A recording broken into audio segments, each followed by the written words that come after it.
Sir, if you're gonna participate in this, you need to get up out your bed, one, and then two, if you're gonna be eating your food, turn your camera off.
Good morning, Your Honor.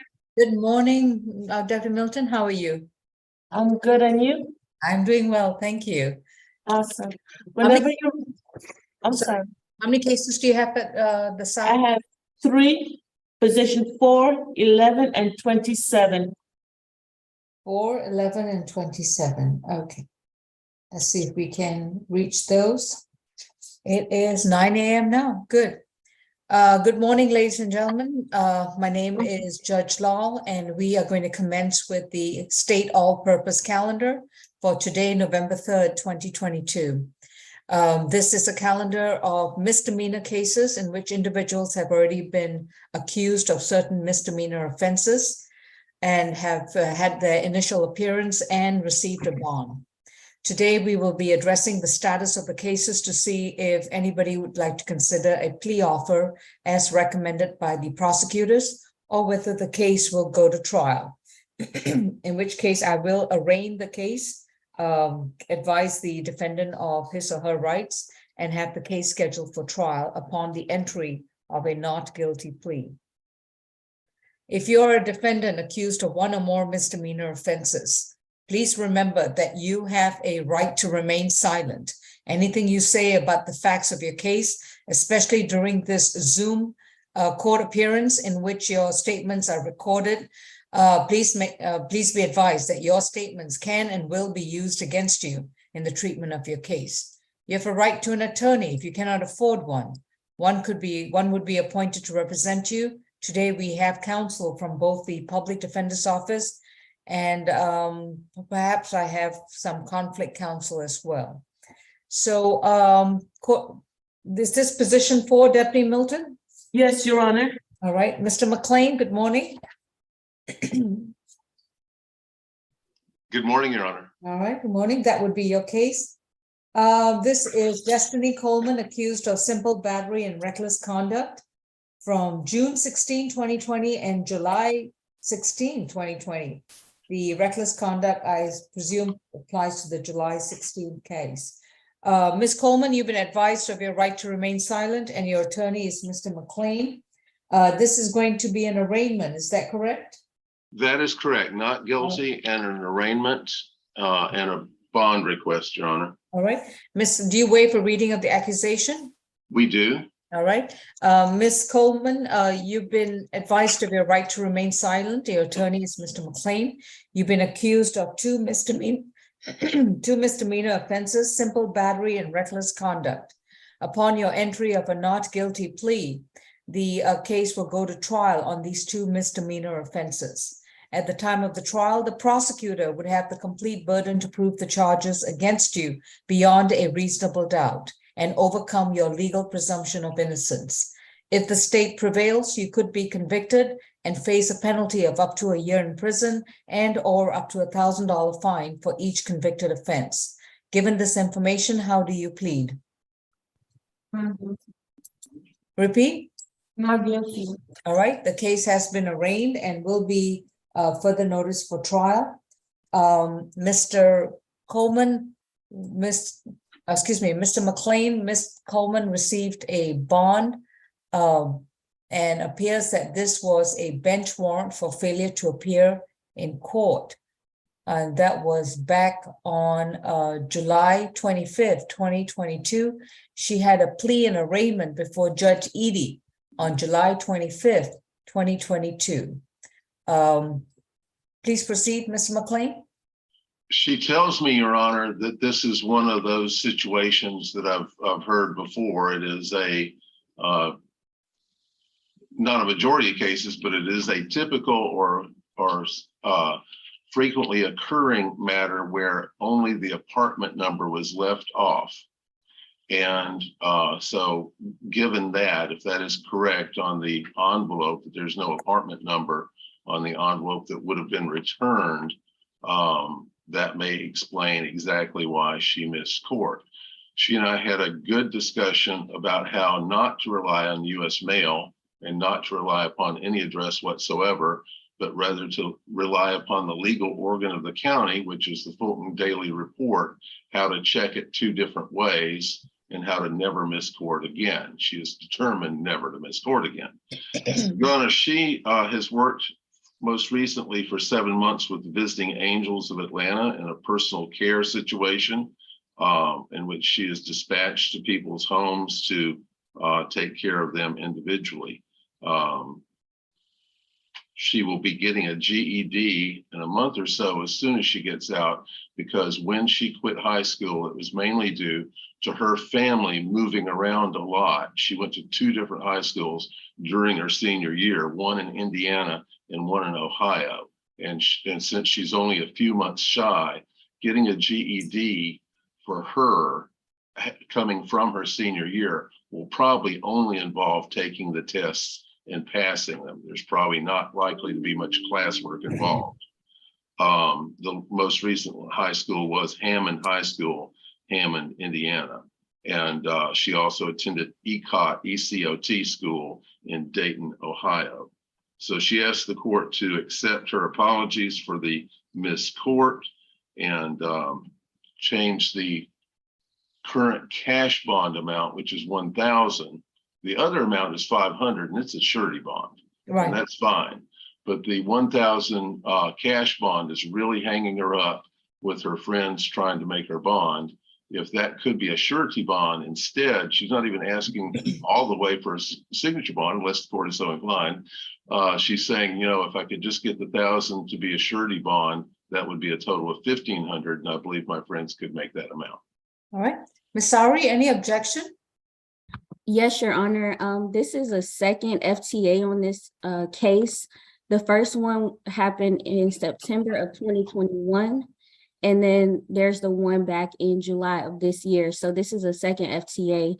And briefly, the facts are that Oh, I've already read the initial materials. Yes. I'm more interested about the FTA. She was never arrested from the second FTA. that is the closest found. With JCS, I'm sorry, you're unmuted. Oh, will the host, thank you. All right, so I don't see a warrant being arrested, and then they rescheduled it for another court date. And then at the second failure to appear. So I just want to clarify the record for that purpose. This is one bench warrant for 2 FTAs. Okay. Other Okay. than that, do you believe that she's not going to show up in court again if it appears to be a hiccup with the address? Well, Your Honor, as we know, that is the defendant's responsibility to inform the court of the correct address. Agreed. And also, I'm just want to put the facts on the record because I believe it's pertinent to the actual bond amount. Okay, go ahead. Yes, so the officers met with the victim, whose name is Antonio Kelly, and he told officers that while driving, the defendant punched him multiple times in the face and that he ended up swerving and damaging his vehicle. So, Your Honor, I do believe that is very pertinent. This could have been a really serious accident. So I would like you to take that into consideration when considering the bond. Will do, thank you. On the simple battery is going to be 750. On the reckless conduct, it's going to be 500. Total bond is 1,250. It is a surety bond. No further contact with, I'm sorry, what was that name again? Anthony Antonio Kelly. Antonio Kelly, okay. Mr. McLean, please, Yes, submit a proposed order amending the bond. I will do so, Your Honor. All Thank right, no further contact with Antonio Kelly. And Miss Coleman, you've missed court twice, but this is the first bench warrant issued in this case. It is, and your attorney is absolutely correct in that you need to keep up with your court dates. Now, whether it's the mail, the daily report, or just calling the public defender's office, find out when's your next court date, that's entirely up to you. But you're responsible for coming down to the courthouse and letting us know anytime that your address changes. All right? Thank you. South Annex, I'll be right back with you. Courtroom 2, who do you have, please? Probation, Mr. Walker, Demetrius Walker, position 1 All and right, thank you. I have Mr. Demetrius Walker for 2 probation cases, JCS.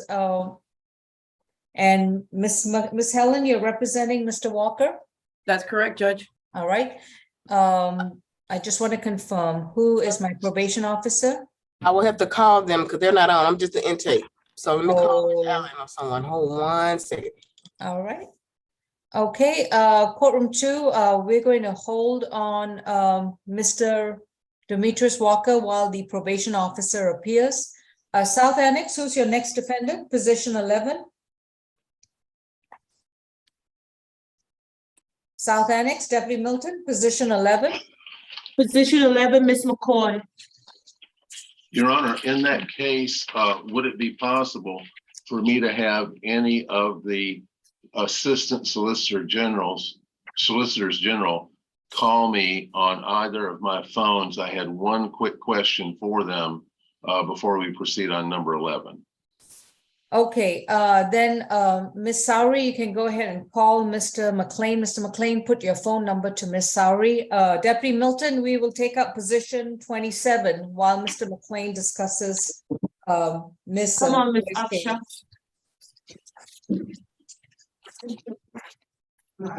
As soon as our probation officer, Ms. Trina Harris, she's here already, so I'll be taking up that next.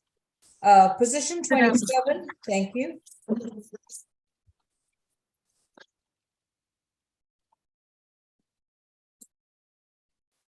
All right, position 27 is Miss Helen, representing Christiel Upshaw, accused of simple battery in case number 18 CR 001728Y. Miss Upshaw, you've been advised of your right to remain silent, and your attorney is Miss Catrice Helen. Miss Helen, this is still a non-negotiated plea? Judge, it will be That's- negotiated now, Judge. The issue was whether it should be balance probated or balance suspended, but the state is gonna make it balance suspended. All right, thank you. All right, Miss Upshaw, this is going to be a negotiated plea, so may I place you under oath for the plea hearing? Miss Upshaw, the other right hand, thank you. Your right hand, your other hand. She's still trying to wake up. Okay, thank you. Ms. Upshaw, do you solemnly swear and affirm the information you provide will be the truth to the best of your knowledge? The case was dismissed. All right, so Ms. Upshaw, do you believe your case has been dismissed? You can put your hand down. Ms. Upshaw, do you believe your case has been dismissed? It was a failure to appear. I appeared at court and the attorney placed We're it. having a plea hearing where Ms. Helen, does your client understand that she's having a plea hearing? where She she's- does, Judge. She does, Judge. All right. I only want to check with the state ASG Satoli if they have any order of dismissal for this case. When Ms. Upshaw originally spoke to me, she stated 7 years ago, when she actually reported to this court appearance in person, she was told that it was dismissed, completely dismissed. Position 27, Christiel Upshaw, 18 CR 001728Y. Let's see. So I'm going through the history of the case. The accusation was filed on February 2nd, 2018. There was notice to appear. We had a return to sender. And there was a certificate of discovery filed by by the Solicitor General's office through Miss Waldrop. And then another return to sender mail was filed. Apparently, we have not been able to reach Miss Upshaw. An arrest warrant was issued on June 21st, 2022, and there is no dismissal in this case. The case was never dismissed. Miss Upshaw just never appeared in court before Judge Edie. Currently, her address we have is Hollywood Drive. Is that still a current address? Yes, Judge, I verified that with Ms. Upshaw. That is that current mailing address. Well, she didn't appear in court twice. An arrest warrant was issued. And no, this case is not dismissed. It is an active criminal case against Ms. Upshaw. So, Ms. Upshaw, do you still want to proceed with the plea hearing or do you want a trial? I don't want to try, like, I don't even, yes, it was dismissed, like, it's So- on my paperwork, so I don't, what you saying is not true. Ms. Upshaw, can I give you a call, Judge? Can we go to the next case? I just want to. I'm going to my probation case and then I'll get back to you both. Thank you. Thank all you, right. Judge. All And right. that's my case as well. Oh, okay, so, no, is a probation case yours? Okay, then Yes, Judge. let's address that and then we will let you speak to Ms. Upshaw. Okay, going back to our probation case, we have Miss Trina Harris. Miss Harris, good morning. Good morning, Your Honor. How you doing? I'm doing good. Good to see you. And Good to see you as well. you have two cases with us and they involve Demetrius Walker. His first case is 18 CR 009-509Y. And let me see, I'm sorry. Okay, and a probation warrant was issued on August 10th, 2022 in that particular case. Then we have the second case, which is 21. Let me go back out. Sorry, I'm flipping screen. Second case is 22 CR 0636Y. And a probation warrant was issued in that case also on August 10th, 2022. It looks like Mr. Walker was sentenced on February 10th, 2022. So Ms. Trina Harris, may I place you under oath, please? Do you solemnly swear and affirm the testimony you provide will be the truth to the best of your knowledge? Yes, Your Honor. All right. With regards to both cases, I'll let you address them the way that you would like to do so.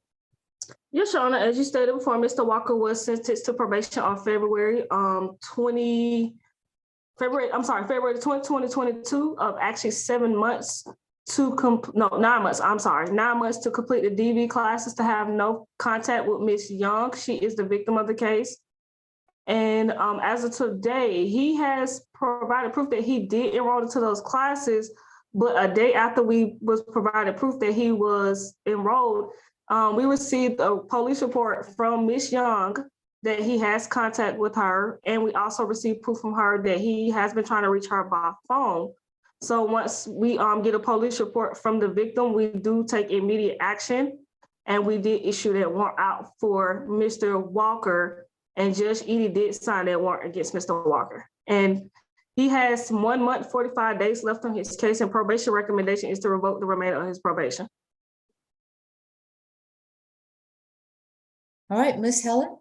Yes, Judge. And so this is a probation revocation hearing. He does have 1 month and 45 days left. I do hear probation's recommendation to revoke, but Judge, we're asking that you do not revoke that last 1 month and 45 days for several reasons. Number one, I hear that Ms. Young did contact the probation officer and provide her some allegations. I also spoke to Mr. Walker. He contacted the probation office and provided them pictures and videos by email of Miss Young trying to contact him, showing up to his location. He is trying to prevent from being violated by probation from Miss Young being an aggressor and following him and quite honestly stalking him, Judge. So I spoke to Mr. Walker. He stated he didn't want to get violent. Anger management classes, completed that course completely. Judge, he is employable. He has strong family ties here in Georgia. I do hear the allegations from probation, but at this point, there's still allegations. And when I talked to Mr. Walker, he told probation she's trying to contact me. I'm trying to get away from her, but she's trying to reach me. So Judge, we are asking for you not to revoke that 1 month and 7 days, was it? 1 month and, well, I think it was 45 days. In 45 days, Judge. It can't be 45 days. We only have up to 31 days in a month.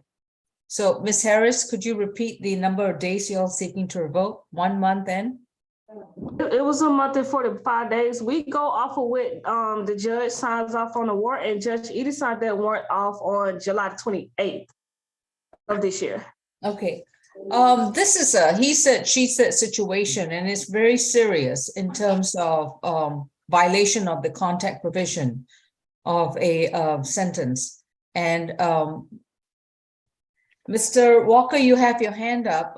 You do have a right to remain silent. Anything you say can and will be used against you. You also have a right to waive your right to remain silent. Is that what you want to do? Yes, ma'am. All right. What would you like to tell me? My previous charge, which was the criminal trespass and damage to properties.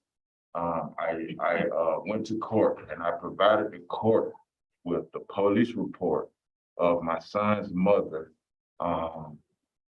She had hit me with her car and they was investigating her for an aggravated assault. Upon her contacting my probation officer, I provided the courts with the same videos that I sent to my probation officer. And I provided that to the court, which they was going to revoke my bond. At the time of them trying to revoke my bond, after I provided them the documentation, there was no he say, she say, I provided documentation. I'm sorry, I'm a little confused. What do you mean by revoke your bond? Do you think this is a bond hearing? No, ma'am. What I'm speaking on is they tried, my son's mother contacted my job, my probation officer, which I was unaware of my probation officer. She contacted my job, she contacted the probation officer, and she contacted the courts for another case that we had and stated that I was contacting her, but she was actually contacting me. She tried to get me fired from my job. And I provided all the information to the courts. All right, thank you. Thank you. Ms. Harris, did you get any of this information from Mr. Walker, some video and some information about some other open case? Usually when I'm not originally his probation officer over his case, that would be one of my coworker, Officer Brooks. To my knowledge, I don't think she do, because usually when it comes to concerning other cases and videos, we don't have access to that and we don't get proof of that if he gave it to the police department or the courts. All right. And Your Honor, I don't want to interrupt you. He stated he gave it to his probation officer, not to the courts, not to a police department. And then also, they switched probation officers from Brooks to Harris, Judge. So I just wanted to make that clear. My concern is that, yes, we do have a police report and a warrant based on Ms. Young's allegations that Mr. Walker has been attempting to reach her. Mr. Walker, I am not going to revoke your probation. I'm going to put you back on probation and to complete the rest of the timeout, to complete your classes. As you can see that any such allegations, you end up getting arrested again and spending a few nights with us, which is, I'm sure, not pleasant for you. I'm going to remind you, you need to stay 200 yards away from Miss Young. You cannot contact her in any way, form, or manner. If she attempts to contact you or she attempts to come to your place, you need to make sure that your doors and windows are shut and you do not open them to her. You might want to also consider calling the police at that time and recording such items on your phone or any device you may have. Unfortunately, you are in a relationship situation that appears to be rather toxic, and you will have to, just take the appropriate steps. At some point, the courts are out of the way, and you just have to act as an adult about it. Yes, ma'am. Understood? Yes, ma'am. All right, please remember, no weapons, no illegal drugs, and no alcohol. All right, we're going to continue Mr. Walker on probation until, remember to report. And Ms. Trina Harris, did you get a completed certificate of his classes, his DBIP classes? No, Your Honor, the domestic violence classes is a 6 months course, so he wouldn't even have time to complete those classes if he continue on probation. So he did not complete the DBIP classes? No, Judge, No, he he didn't enrolled enroll in into the, those classes until June. From the proof that I have on the case, he enrolled in June, and he don't have enough time on his case to even complete it. Well, he should have enrolled much earlier, so he didn't enroll too late to even have completed them. Yes, Your Honor. All right, Mr. Walker, do you have a comment about that? Judge, would we be able to commute that to anger management courses, community service? Because he does have that 1 month he's willing to do. Okay, no, that's all I wanted, just an offer. Thank you. He needs to do a 4-week anger management class program, and he will enroll in that immediately upon being released. Are you listening to this, Mr. Walker? Yes, ma'am. All right, and I'm going to require to do 40 hours of voluntary community service at any nonprofit agency. Yes, ma'am. All right, so you're released back on probation. You must complete 4 weeks anger management, 40 hours of community service in lieu of failure to complete the DBIP. You will report to probation every week. You don't have to pay probation fees, but you will report every week. Yes, ma'am. All right, and that's the cost of not having completed your classes on time. Yes, ma'am. All right, thank you, folks. We are done with positions 1 and 2 on our probation calendar. Ms. Thank you, Judge. McLean, go ahead and speak to Ms. Upshaw. And courtroom 2, who do we have? I was trying to bring up the Cobb County, Mr. Brandon Bailey. He's also, I believe he's McLean's. Brandon Bailey. What position number is he? Position 1, I'm sorry, Your Honor. Oh, he's Position the- 1, because he was outsourced to Cobb, I believe they would have brought him into the Fulton jail this morning early, so we do need to speak with him. All right, so you've not had, I've got a negotiated plea on Mr. Bailey. Do you still need to talk to him? I do. Okay. Courtroom 2, Mr. McLean needs to talk to Mr. Bailey, so he will call the jail shortly. Who's your next case for Mr. McLean? He's got positions 1 through 16. I can bring Also, up, number 11 also, Your Honor, is now ready, the one we had this, the chat on. Number 11, that is at South Annex. Right, that one's ready. That one's also ready. All right, South Annex, Deputy Milton. I feel like I'm playing boomerang over here. Okay. Daricia McCoy, South Annex. I don't know if South Annex is available. Deputy Milton?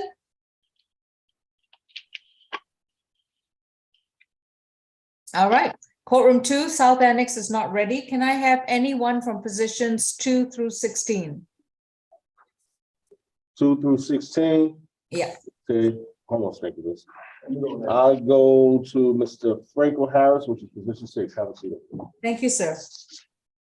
Ooh, Lord have mercy. Tell me about it. Wow.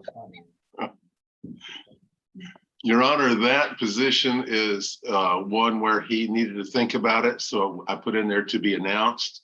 Well, he's already had enough time to think about it, so we're going to Right. discuss it right now. So he was gonna let us know, so. Well, I'm all ears. Position 6 is 19 CR 0045708. Mr. Franco Irvin Harris is accused of theft by shoplifting on November 4th, 2018. This was a hold for announcement. Mr. Harris, you've been advised of your right to remain silent, and your attorney is Mr. Mike McLean. You have a couple of options here today. Ms. Sowry, are you the prosecutor in this matter? Yes, Your Honor. All right, could you please announce the plea offer that's been presented by the state? Yes, Judge. The state's offer in this case is 12 months to serve 144 days, credit for time served 72 days, the balance probated, an anti-theft course, and to stay away from the Walmart located at 835 Martin Luther King Drive in Atlanta. Nothing further. All right. And Mr. McLean, is that the offer that was conveyed to your client? That is, Your Honor. All right. So, Mr. Harris, that is plea offer as allocated by Ms. Sowry. Do you stipulate to the factual basis, venue, and ID? We do so stipulate, Your Honor. All right, thank you. Mr. Harris, have you consumed any alcohol or medication lately? Meds, no alcohol. All right, and whatever you have consumed lately in terms of medication, are you still able to understand the proceedings so far? Yes, ma'am. And are you satisfied with your attorney? I am. And has anyone forced you or induced you to take a plea offer today? They haven't. Repeat. No, they haven't.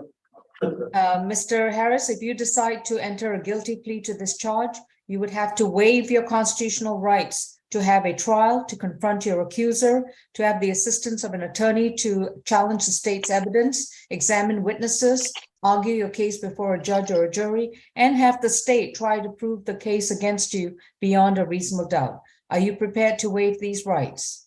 I am How do you plead to one count of theft by shoplifting? guilty. Your sentence is 12 months to serve 144 days, credit for time served 72 days, which means that you should have concluded your time at the jail. If you have no other cases holding you at the jail, you will then be released and placed on probation. You must report to probation within 7 days at 132 JC, was that correct? 132 Mitchell Street? Yes, ma'am. All right, correct. 132 Mitchell Street in downtown Atlanta. Does he have any matters holding him, Mr. McLean? I'm not that I'm aware of, but I could be wrong. Okay. All right, Mr. Harris, if you're released within 24 hours, please make sure you report to probation by, next Thursday at the address I've indicated. You are to complete an anti-theft class and you must enroll in that class within the next 60 days and complete that class. You're also to stay away from Walmart at 835 Martin Luther King Drive in Atlanta, Georgia. Well, actually, all Walmart stores will have your picture somewhere. So if you enter a Walmart store, you may be advised to leave. So please note that you would have to leave if they instruct you to do so. Do you have any questions about your sentence? No. That concludes your case. Thank you. McLean, can you call extension 22392? Mr. Bailey's waiting by the phone. 2392. Thank you. I'll mute myself. And Judge, All we're right. already on position 27. All right, we have position 27 at the South Annex and Ms. Upshaw. All right, are we ready to proceed with the plea? That's correct, Judge. And the plea offer that includes 1 year probation and 8 anger management courses. All right. We can unmute South Annex, please. All right, Ms. Upshaw, you've had a conference already with your attorney. Are you ready to proceed with the plea hearing in 18 CR 001728Y? Ms. Upshaw? That would be a substitute plea. Yes, are you ready to proceed with the plea hearing? Yes, ma'am. All right, please raise your right hand. Do you solemnly swear and affirm the testimony you provide will be the truth to the best of your knowledge? Yes. Ms. Upshaw has been advised of her right to remain silent and her attorney is Ms. Helen. Mr. Tolle, what's the plea offer, please? Yes, Judge, the state's offer is 12 months to serve, 22 days, credit for time served, 11 days. No further contact with the victim, Tamikia Lominick, and his first name is spelled T as in Tom, E-M, M as in Mary, I-K-I-A, last name L-O-M as in Mary, I-N-I-C-K, and stay away from the incident location, 1167 Joseph E. Boone Boulevard, Northwest Atlanta, and completion of an 8-week anger management course. Repeat that name again, Tamikia. Lominick. Would you like for Lomnick. me to Lomnick, well, would Got you? it. like me I to got spell it now. again, Yeah, Judge? Okay. I just got confused by the vowels. Lomnick. Okay, Mhm. Lomnick, got it. Like Dominic, but with an L. Correct. Mhm. Okay, thank you. Ms. Helen, are those the terms to which your client has accepted? Yes, Judge, and we do stipulate to the factual basis, venue and ID. It's probation, so she has been an excellent person with this whole process. She wants to do the anger management. So I'm actually asking for all of her probation fees to be waived so that she can successfully complete probation with those 8 anger management courses, Judge. Any objection to non-reporting after completion, Mr. Tolle? No objections to that, Judge. All right, thank you. Ms. Upshaw, first of all, have you consumed any medication or alcohol recently? No, And have you understood the conversations you've had with your attorney? for 1 year of probation, Do you understand what your attorney told you? that's what I'm trying to confirm. 1 year of probation with 8 anger management classes. That's correct. I understand that. And also no contact with Tamikia Lomnick. I totally understand. You do understand? Yes, ma'am. All right. So are you satisfied with your attorney?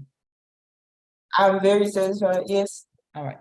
And Ms. Upshaw, if you decide to plead guilty to simple battery, you would have to give up your right to go back to court and have a trial. You will not be able to confront your accuser. You will not be able to examine witnesses, challenge the evidence brought against you, have the assistance of counsel to argue your case to a judge or a jury, and have the state try to prove the charge against you beyond a reasonable doubt. Are you prepared to give up these rights? Could I object just for a second? you Ms. what? Upshaw, do you want a jury trial for this case? I want to just take the probation in the 8 classes. I understand that I was guilty. That's the only time I get a plea sentence. So I do understand that part. Do you understand that you also have a right to a trial to challenge this charge? I will not challenge it. Probation is fine with me. Okay, so you are waiving your right to a trial. Is that correct? Yes, ma'am.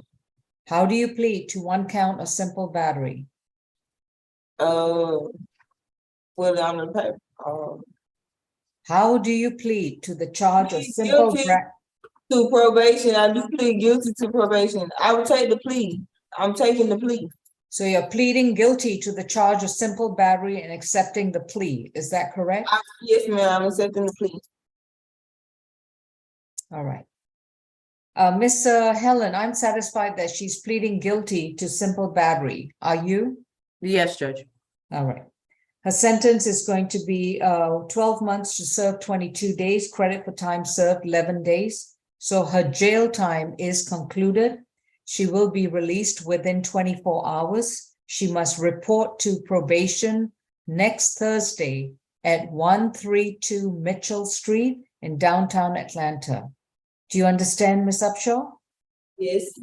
Ms. Lewis. When you report to probation, you must give them a current address and your contact information.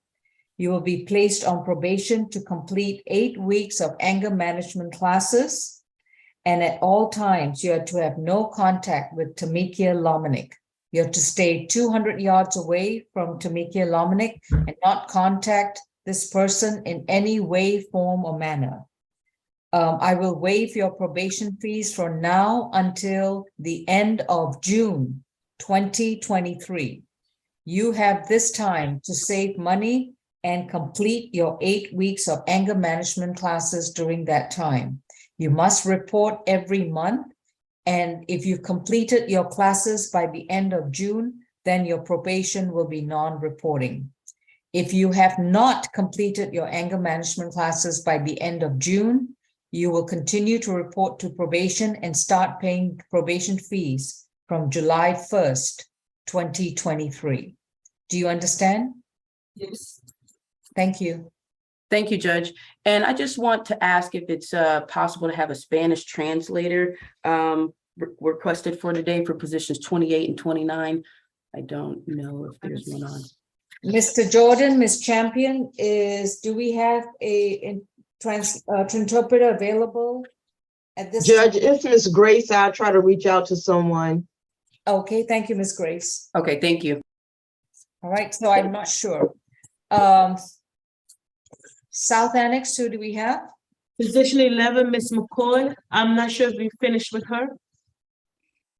Mr. McLean is still on the phone with Okay. another client, so I'll come back to you. Thank you. Thank you. Courtroom 2, who do we have, please? I got positions 13 through 16, Mr. Parks. Okay, that is Mr. McLean's cases as well, so I will be with you. Can I do position 21? I believe he's Yes. Attorney Cafe's client. Attorney who? Attorney Zakia Watson Cafe's client. Oh, okay. 7 South, you are on deck. Let me just check. Courtroom 2, I saw Attorney Zakia Watson. Yeah, she's right here. I don't know if she's still on. Ms. Zakia Watson Cafe, could you please unmute?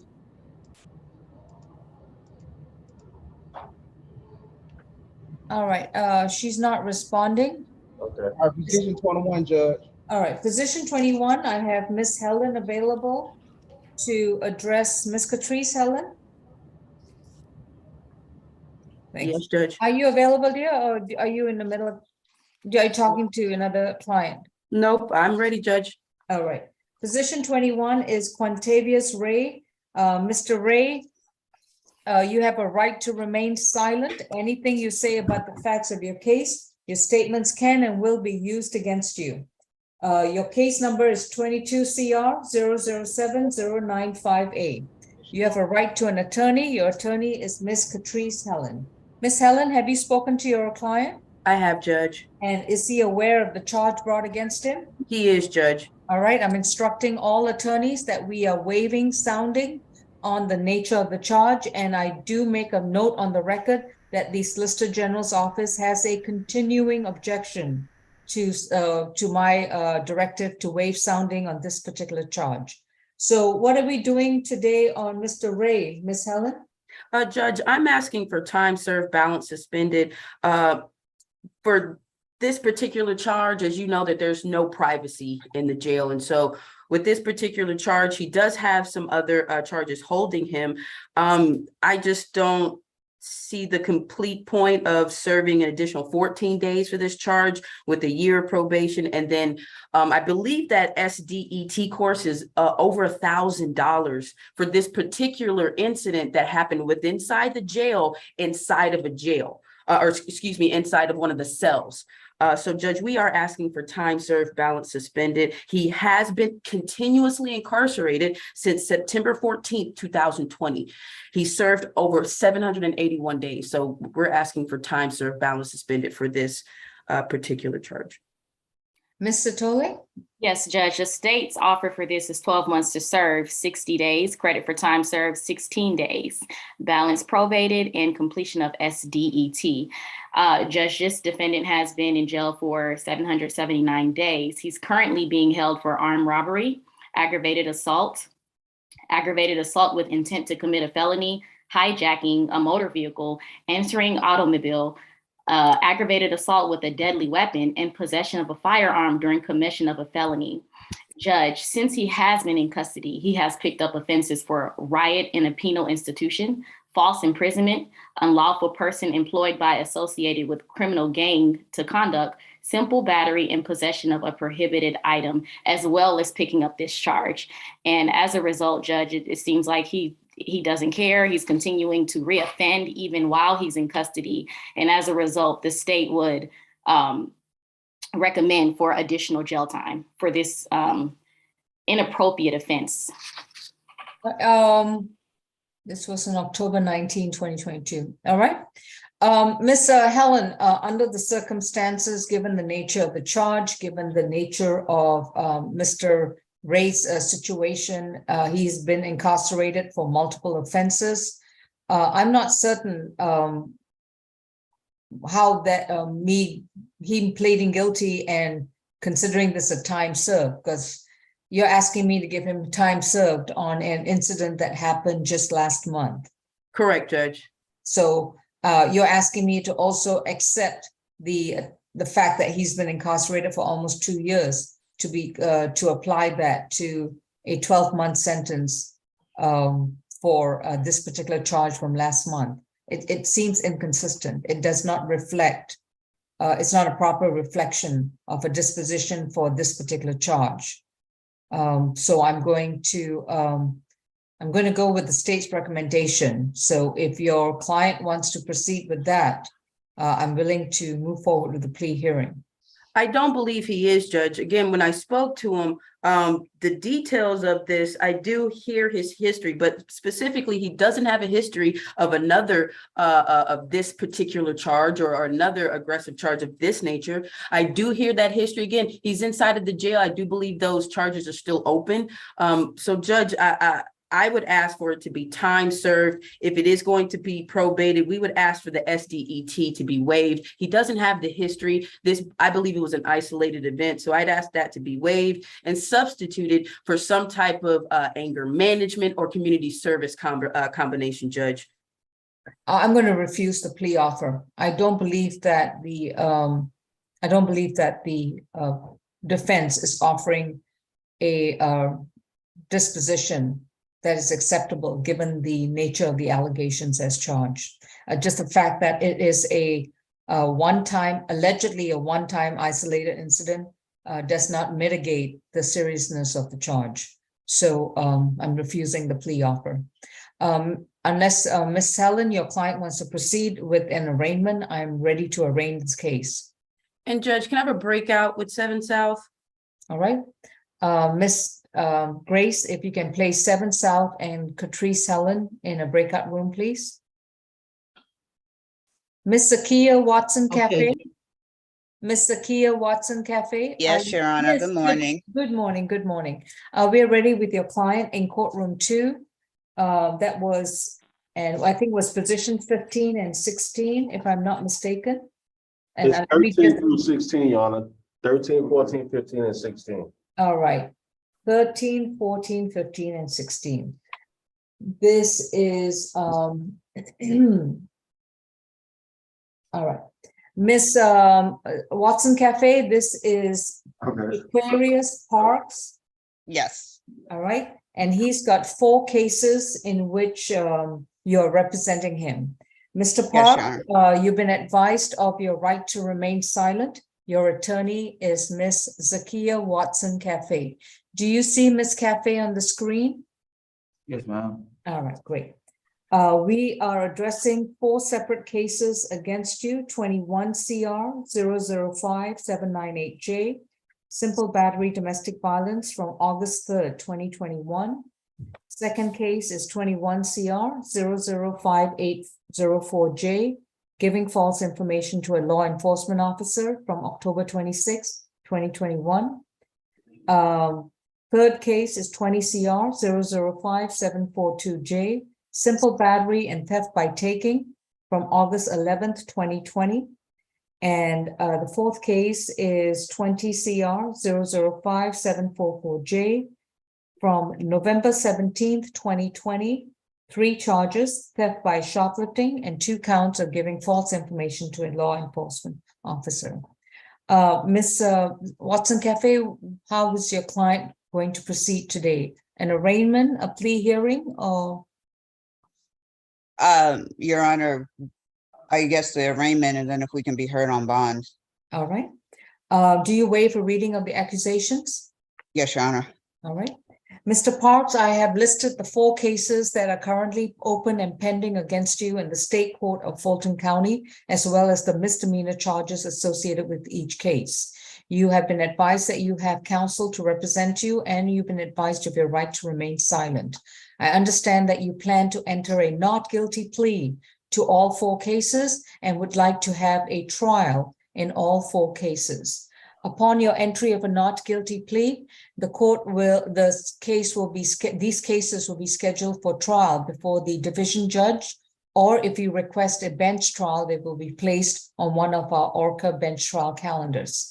In either event, at the time of trial, the prosecution represented by the Solicitor General's Office of Fulton County will have the complete burden to prove the charges against you beyond a reasonable doubt with respect to all 4 cases and to overcome your legal presumption of innocence in all 4 cases. If the prosecution prevails on one or more of the charges, you could be convicted and face a penalty of up to a year in prison and or up to $1,000 fine for each convicted offense. Given this information, how do you plead to all 4 cases? I plead, well, to 2 cases, I plead, not guilty, and the other 2, I'll take the plea for the 7 battery, I'll take.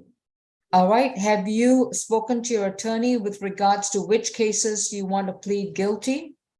Yes, I had talked to Officer McLean yesterday.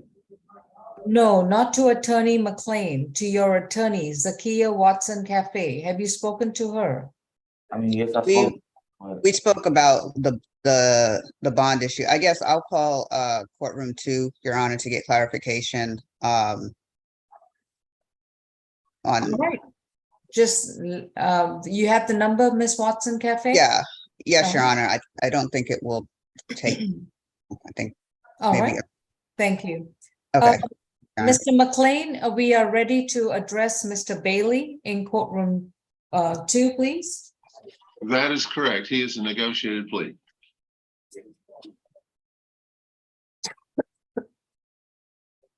This is case 22 CR 0073948. Brandon D. State versus Brandon D. Bailey, accused of driving under the influence of alcohol, less safe, reckless driving, failure to report striking a fixed object, and failure to have license on person from September 17th, 2021. Mr. Bailey, you've been advised of your right to remain silent, and your attorney is Mr. McLean. Is this a negotiated plea? It is. And so, Mr. Bailey, if you please raise your right hand. Do you solemnly swear and affirm the testimony you provide will be the truth to the best of your knowledge? Yes. All right. This is going to be a negotiated plea, so I'm going to have the state first articulate their plea offer for the 4 charges brought against Mr. Bailey. Ms. Sari? Yes, Judge. The state's offer in this case is, or I'm sorry, yes, the offer. It is broken down as follows. The DUI, 12 months probation, 40 hours of community service, ADET, 1 victim impact panel, a $500 fine, and that's to run consecutive to the theft by taking, which I'm sorry, there's no theft by taking charge. it should be, we filed it down yesterday. Yep, I do see the accusation was filed, yes, on October 27th, 2022. Mr. McLean, are you aware of that 4th charge? I'm sorry, it was not on my calendar. Yes, Your Honor. He's aware of Okay. the facts, the allegations, and the recommendation. All right, so there's a 5th charge of theft by taking. All right. Correct. Okay, so it runs consecutive to the theft by taking. Yes, and those terms for the theft by taking are 12 months probation along with restitution. For the reckless driving, 12 months. I'm sorry, could you give me the restitution amount? The victim is on the call. His name is Samuel O'Key, and he will testify to the restitution amount, Your Honor. All right, so then, so that's on theft by taking. I'm sorry. And what was on the reckless driving? 12 months to serve, 365 days. Credit for time served, 365 days. I'm sorry, 12 months to serve 365 days, credit for time served. 365. Okay. So And he's that's done with that, okay? correct. That's for each additional charge. That's the failure to report and no license. All right, so the reckless driving, the failure to report, and the failure to have license on persons, all time served. Correct. All right. Okay, I understood. Mr. OK Junior, I do see you on the screen. Please raise your right hand and unmute your screen. Do you solemnly swear and affirm the testimony you provide will be the truth to the best of your knowledge? I do. All right, and Mr. Okay, this is case 22 CR 0073994H, State versus Bailey. Are you the alleged victim in this case? Yes, ma'am. Before we start, I would like to show you the video of my car that was stolen. Before I start, this is the video of the car. Your Honor, I can't really deal with the video at this moment. All right, and, okay, That's my car that I paid for. I just bought. okay, we see it, and there's substantial damage on the passenger side. And it looks like the windshield has been damaged. They flipped the car. Sorry, they flipped the car over. So, Your Honor, I just started a business with my siblings, my two sisters. They shipped the car to my apartment, my old apartment complex. The tow guy shipped the car, parked the car. I didn't even get the tag. I couldn't get my insurance on the car. I got a tag. I just got my tag in there. I paid taxes to my car. They mailed my title. I went to Chicago. Police called me like my car has been in an accident. And I'm like, what happened? So I came back to Atlanta that Monday. I went to the apartment complex. I talked to the property manager. Can we see the cameras? Mr. Okay, he's already pleading guilty to damaging the vehicle. So Okay, the so reason, my question is like, why, sorry, ma'am, why, he did not steal, he wasn't shoplifting. He didn't go to Mr. Walmart. Okay, I'm going to stop again. Maybe you didn't understand why you are Okay. here today. All Oh, right. I'm just trying to fight for like, can I get some compensation for the car? Bingo, that's exactly why you're here. Yes, All right. ma'am. Now, I was trying to give you the whole picture. I'm sorry. Mr. Okay, you are the owner of the vehicle in question. Yes, Is ma'am. that correct? Okay, so Miss Sari is going to ask you some questions, very Okay. limited questions, as to how much Mr. Bailey allegedly owes you. All right, Miss Sari? Yes, Your Honor. Mr. O'Key, we did speak yesterday regarding the restitution amount. Mhm. What would that amount be that you are seeking for the damage to your vehicle? So with taxes, I paid on the vehicle, it'll be a little over 40,000. I paid cash. Me and my siblings. So that's, I mean, that we were starting a two-door business, and I didn't even make one dime on that car. So with taxes that I paid on the car, I paid 40,000 for that car, little over 40,000 for that car. And Mr. O'Key, did you recoup anything from insurance? Absolutely. The car was just shipped to the apartment complex, so I didn't even have time to put insurance on the car. Okay, thank you. Mr. McLean, any questions? Usually when a new car is purchased, there's a grace period on any existing policy on any previously owned cars by the same individual. Would that have been in effect, and was any claim ever made for that? No, it wouldn't be in effect because I just bought the car at the auction. They were just shipping it to me, and they left the keys in the car, which I thought it was a safe neighborhood, but apparently it wasn't. No, I'm just saying, for example, I bought a car recently. My existing policy covered me for a week, even if I didn't call the insurance company at all. Did you have a policy on? No, I don't have none of that. You had no car insurance at the time on any No. vehicle, No, I have car insurance on my vehicle, but not on this vehicle. but you didn't inquire whether that policy would cover a newly acquired car on a grace period. It wouldn't. I checked my policy. It wouldn't. I didn't inquire, but I read my policy. It has none of that sorts in there with State Farm. You know, I'm going to need a breakout to talk, or I'll call the courtroom again privately while muted to discuss this $40,000 figure. There's nothing to break out on, sir. We are having a plea hearing, and the state has brought in the victim to testify as to the amount. I'm not certain why we need a breakout. Do you have any other questions of the victim with regards to his proof of damages? The $40,000 figure, sir, that's the cost of the car? With taxes, yes. Okay. And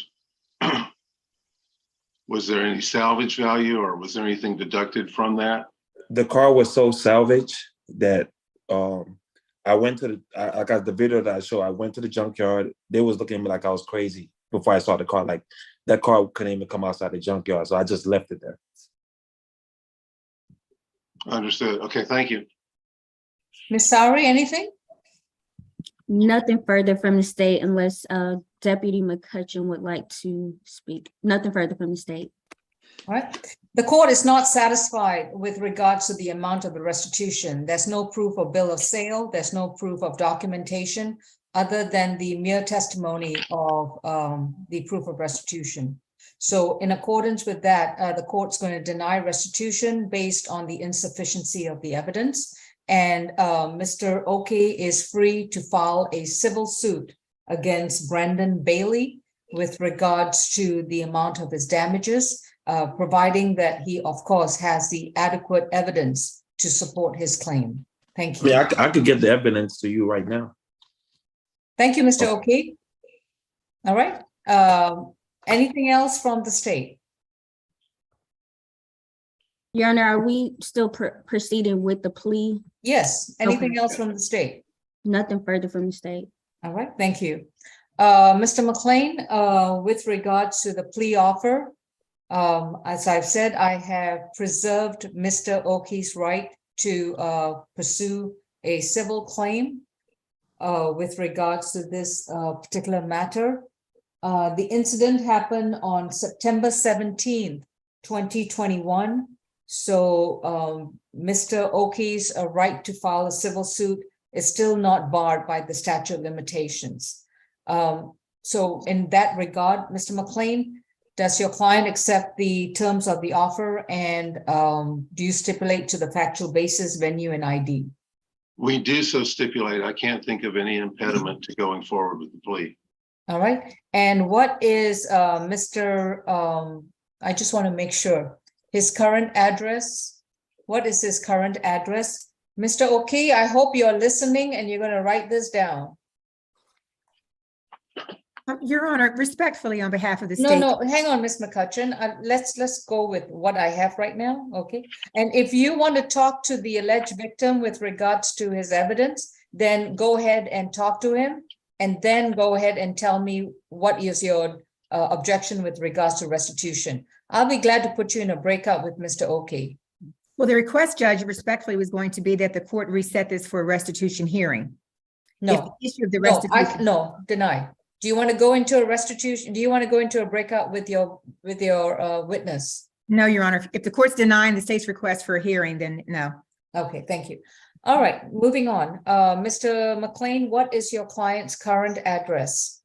Your Honor, I'm just looking at a citation that's got a Minerva, which I guess is a street or road. Okay, so we and- don't have a current address on Mr. Bailey. Mr. Bailey, do you have a address in Georgia? Yes. 603. 603? 603 Augusta Drive, Marietta, Georgia. I can't understand a word you just said. And I'm hoping Mr. Oki is writing all this down. 603 Augusta Drive, Augusta Drive, Marietta, Georgia. Marietta, Georgia. Is that in Cobb? And Yes. what's the zip? 30067. 30067. And that's in Cobb County? Yes.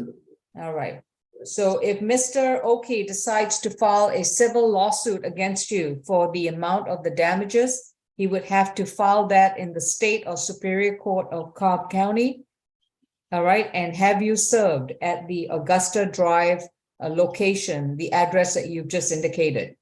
And if you change your address, you must definitely let probation know and the court know of any change of address. Do you understand?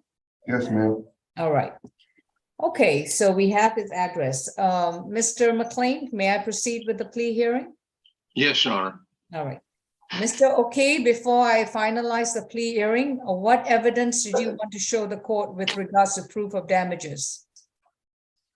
I was to say, I could show you the bill of sale of the car and then the taxes I paid on. Did you submit that to the victim advocate's office at the Solicitor General's office? I was trying to, after the incident, I went to police station multiple times. I told them that they have cameras of where he took the car.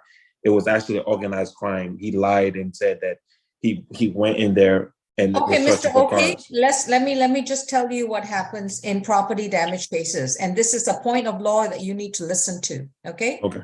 When a vehicle is damaged, they normally take the fair market value of the vehicle or the replacement value of the vehicle or the cost to repair. All right. So you would need the value of the vehicle at the time you bought and the value of the vehicle today and get the difference. Have you done that? I've not done that. I just know how much I paid for it. Okay. So now I've just told you the legal civil options that judges look for when they look at the value of the vehicle. Okay. Thank you. All right. So moving on, Mr. Bailey, I can't remember. Mr. McLean, did I put your client under oath? I'm not sure, Your Honor, but he Then let me would be just ready. go ahead and do that. Do you Okay. raise your right hand again, Mr. Bailey? Do you solemnly swear and affirm that the testimony you provide will be the truth to the best of your knowledge? Yes, ma'am. All right, Mr. Bailey, have you consumed any medication or alcohol? No, ma'am. And have you understood the proceedings so far? Yes, ma'am. And you do understand that Mr. Oki will be pursuing you for civil damages for the replacement value or the fair market value of the vehicle damaged? Yes, ma'am. And Mr. Bailey, are you satisfied with your attorney? Yes, ma'am. Mr. Bailey, if you decide to take this plea offer, you will be on probation for 2 years. And while you're on probation, you will need to complete the conditions as well as respond to any civil summons that's been filed against you. Do you understand that? Yes, it's 2 years or 1 year. It's 2 years. Okay. 2 years. Yes, I understand now. All right. While you're on probation, and also if you decide to accept this plea offer, you must understand that you will have to waive your constitutional right to a trial. You will not go back to court. You will not be able to face a judge or a jury. You will not have the assistance of counsel to confront your accuser, examine witnesses, challenge the state's evidence against you, as well as have to have the state try to prove the charges against you beyond a reasonable doubt. Are you prepared to waive these rights? Yes, ma'am. How do you plead? To one count, listen, you thought you were on 1 year and now you don't even, do you know all the 5 charges brought against you? Yes, I do. You do? Okay, good, because I don't apparently, so I'm gonna have to read it out. How do you plead? To 1 count of driving under the influence of alcohol that's safe? Guilty. How do you plead? To 1 count of reckless driving? Guilty. How do you plead? To 1 count of failure to report striking a fixed object, that is Mr. Oki's car? Guilty. How do you plead to failure to have license on person? Guilty. And how do you plead? To 1 count of theft by taking? Guilty. On the reckless driving, the failure to report striking a fixed object and failure to have license on person, your sentence is time served. On the driving under the influence of alcohol, your sentence is 12 months to serve 12 months on probation. While you are on probation, you will complete 40 hours of voluntary community service, complete an alcohol and drug evaluation and submit yourself to any treatment that's required, attend and complete 1 victim impact panel, pay a $500 fine, and also no driving unless you have a valid driver's license, adequate insurance on the vehicle, and proper registration. You're also not to consume any alcohol and no illegal drugs. You will be subject to random screens by probation, and you must pay for that screening at your, it will be at your expense. Do you understand? Yes, ma'am. All right, and this will be for 2 years. Yes, ma'am. Your sentence for the theft by taking is 12 months to serve on probation. And as the state has not proven the evidence of damages, at least by the preponderance of the evidence, I have insufficient evidence to order restitution. So Mr. Samuel O'Kay Jr. will have the complete right to file a civil case against you. Currently, based on the address you provided, the lawsuit should be filed in Cobb County unless you waive venue in any other jurisdiction. And Mr. O'Kay is highly recommended that you consult with an attorney as to how to pursue a civil claim unless you are aware of how to do so on your own. You will report to probation, Mr. Bailey, next Thursday at 132 Mitchell Street, where you will make sure that your probation officer has your current address and current information. Yes, sir? I'm on probation in Cobb County too. So I won't be getting released next week. You won't be released till next week? I won't be getting released next week, probably like another 2 weeks. I'm on probation in Cobb. All right. So as soon as you are released from either Fulton County or Cobb County, you are to report to probation the immediate Thursday following your release. Okay. That's in Fulton County at 132 Mitchell Street. You will be on probation for 2 years. That's a total of 24 months. Do you understand? I understand, ma'am. All right. Anytime you change your address, you must make sure that you update the court with your contact information as well as with your probation officer. That concludes the sentence. Thank you. All right, I got a lot of chat messages about everybody being ready after they have conferred with their clients. So let's start with Ms. Zakia Watson Cafe on positions 13 through 16 with Mr. Parks. Yes, Your Honor. Are we continuing with the arraignment of all 4 cases? Yes. All right. So Mr. Parks, to resume with the 4 cases brought against you from positions 13 through 16. Again, I will ask you, how do you plead to the 4 cases and the charges therein? I plead not guilty, Your Honor. All right. These cases have been arraigned and further notice for trial. Any other matters, Ms. Watson Cafe? Yeah, I would like to be heard on bond. All right. What are the bond amounts that are currently on the 4 cases? I am not entirely sure. I don't know if the Okay, state, that's I fine. looked it up on the jail system. That's okay. Let me just go ahead. Position 13, Jaquarius Parks.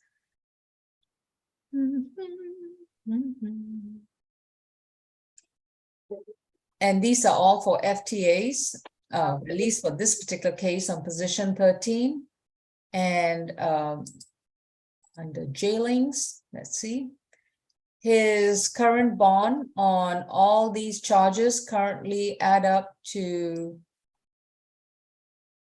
12, 24, 28, 32, 42, 43, 44. I have 54,000. Okay.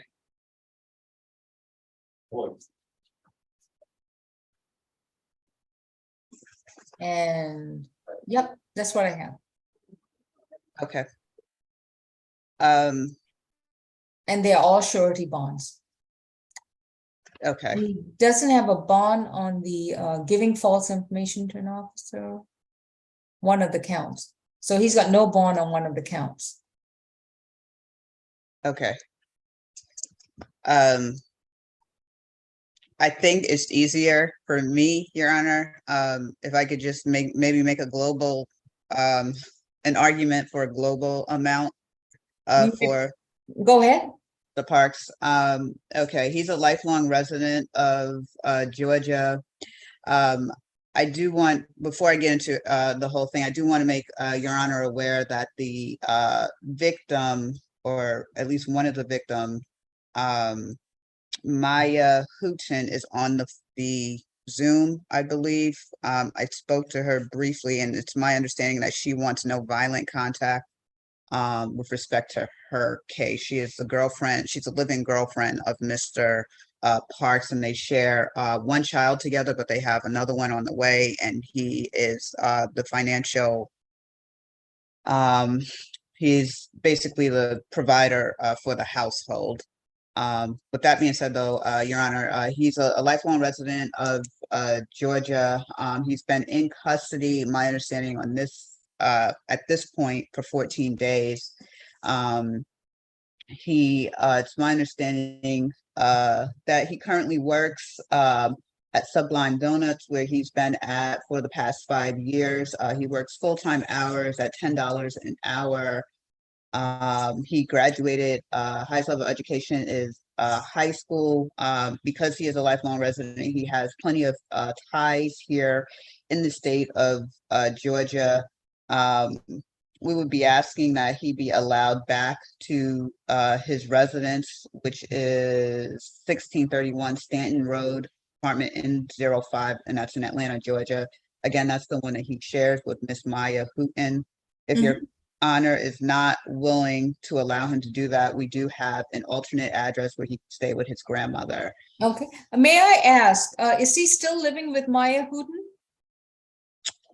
My understanding is that he was not living there with her after the arrest.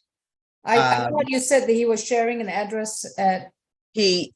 So my At understanding Stanton is Road. that they were living together. I think that there was my understanding is that they were living together. There was an arrest where there was a no contact order placed, and that was in place. He moved in with family, but because they share a kid together, there was they were both they're both co-parenting still.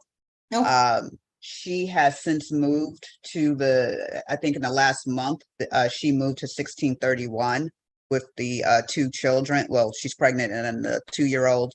And that's where I'm sorry, the she's 2-year-old. pregnant? Yeah, she's pregnant. She's due in February with his child. So they have a 2-year-old right now, and she's also pregnant right now with a second child. And he provides financially. So, I mean, I'm just trying to count 9 months. And so he's had contact with her since October of 2021? That's the only way that child will be due in February. Yes, Your Honor. Okay, I'm just doing the math, Mr. Watson Cafe, so. Yes. All right. So that's where we are. We would be asking, based on his financial position, based on the fact that, again, Ms. Hooten is asking for a no violent contact as opposed to a no contact. She also has indicated that she has no interest in seeing this case prosecuted. I understand that it's the state's ultimate decision on whether or not to prosecute Mr. Parks, but I did want to make the court aware, and she wanted me to make the court aware that she has no interest in seeing him prosecuted for the case that involves her. Based on all of that, Your Honor, we would ask, as far as the one charge of giving false information to law enforcement, that would be a bond of $500. And we would ask for, as far as a global bond, based on his financial position, I guess I would defer to the court, but certainly no more than maybe 10,000. Again, it's based on the fact that he has one child on the way, and is currently working at $10 an hour, full-time hours, but raising 2 kids, that would mean that his means are very limited, Your Honor. Understood. Thank you. Ms. Sowry? Yes, Your Honor. The state's position on bond is for it to remain as set.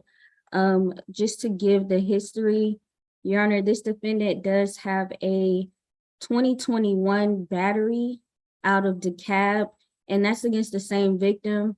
There's a 2022 FTA, 2020 FTA, And he also has another case, theft by receiving possession of a firearm, that's open in DeKalb as well.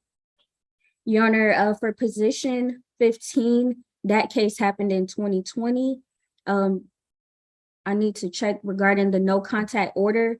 However- It's been violated. That's been violated. So we're asking for all the bonds to remain as set. Specifically 13 and 15, there's the violation, so we are asking for those to remain as set.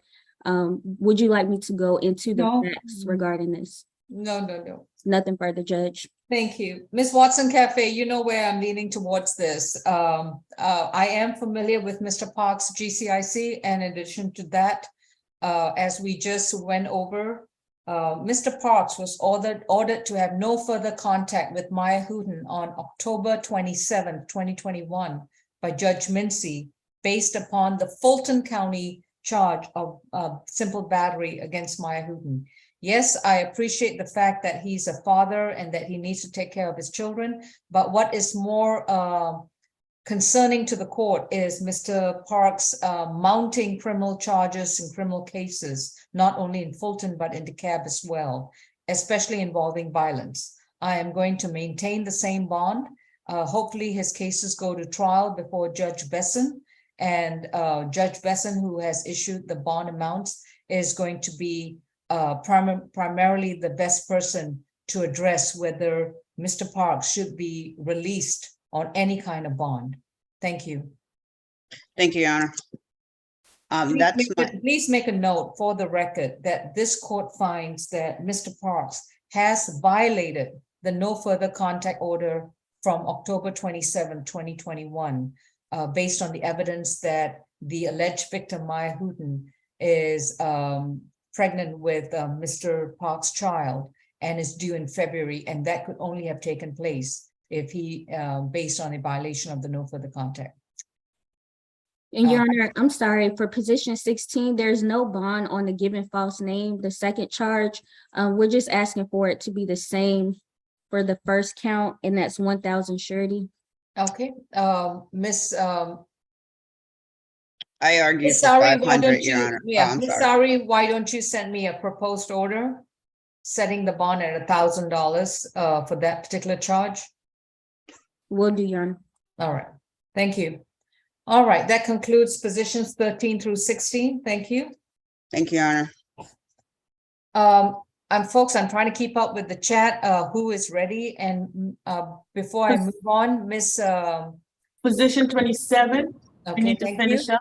And I will get to position 27. Miss Jatu Tolis is so gracious to be present. And Miss Helen, you wanted a Spanish interpreter for which case? For 28 and 29, and Judge, we're ready on 27. That'll just be an arraignment. Okay. 28 and 29 is Renseria Vega available? No, you don't have to. Yeah, officer in courtroom 2, Renseria Vega, he needs to talk to his attorney and the interpreter.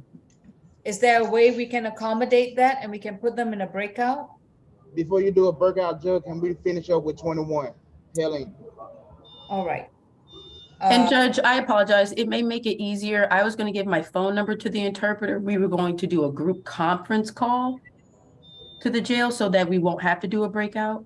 Okay. You can do that. You can do that. Okay, Miss Tolis, you will get a number from Miss Catrice Helen. She might put it in the chat, and then you will have a group conversation with Mr. Vega, Miss Helen, and Yes, ma'am. yourself. Thank you. Miss Position Helen. 7 South on Mr. Ray, represented by Miss Helen. That's going to be an arraignment, Your Honor. All right, thank you. Folks, just hang tight. I will get to everyone. Position 21 at Mr. Quintavious Ray at 7 South. Mr. Quintavious Ray, you've been advised of your right to remain silent, and your attorney is Miss Helen. Miss Helen, you waive a reading of the accusation, I hope. I do, Judge. Thank you. And Mr. Ray, you've been aware. Mr. Ray, pay attention. Can you see me? Yes. Okay.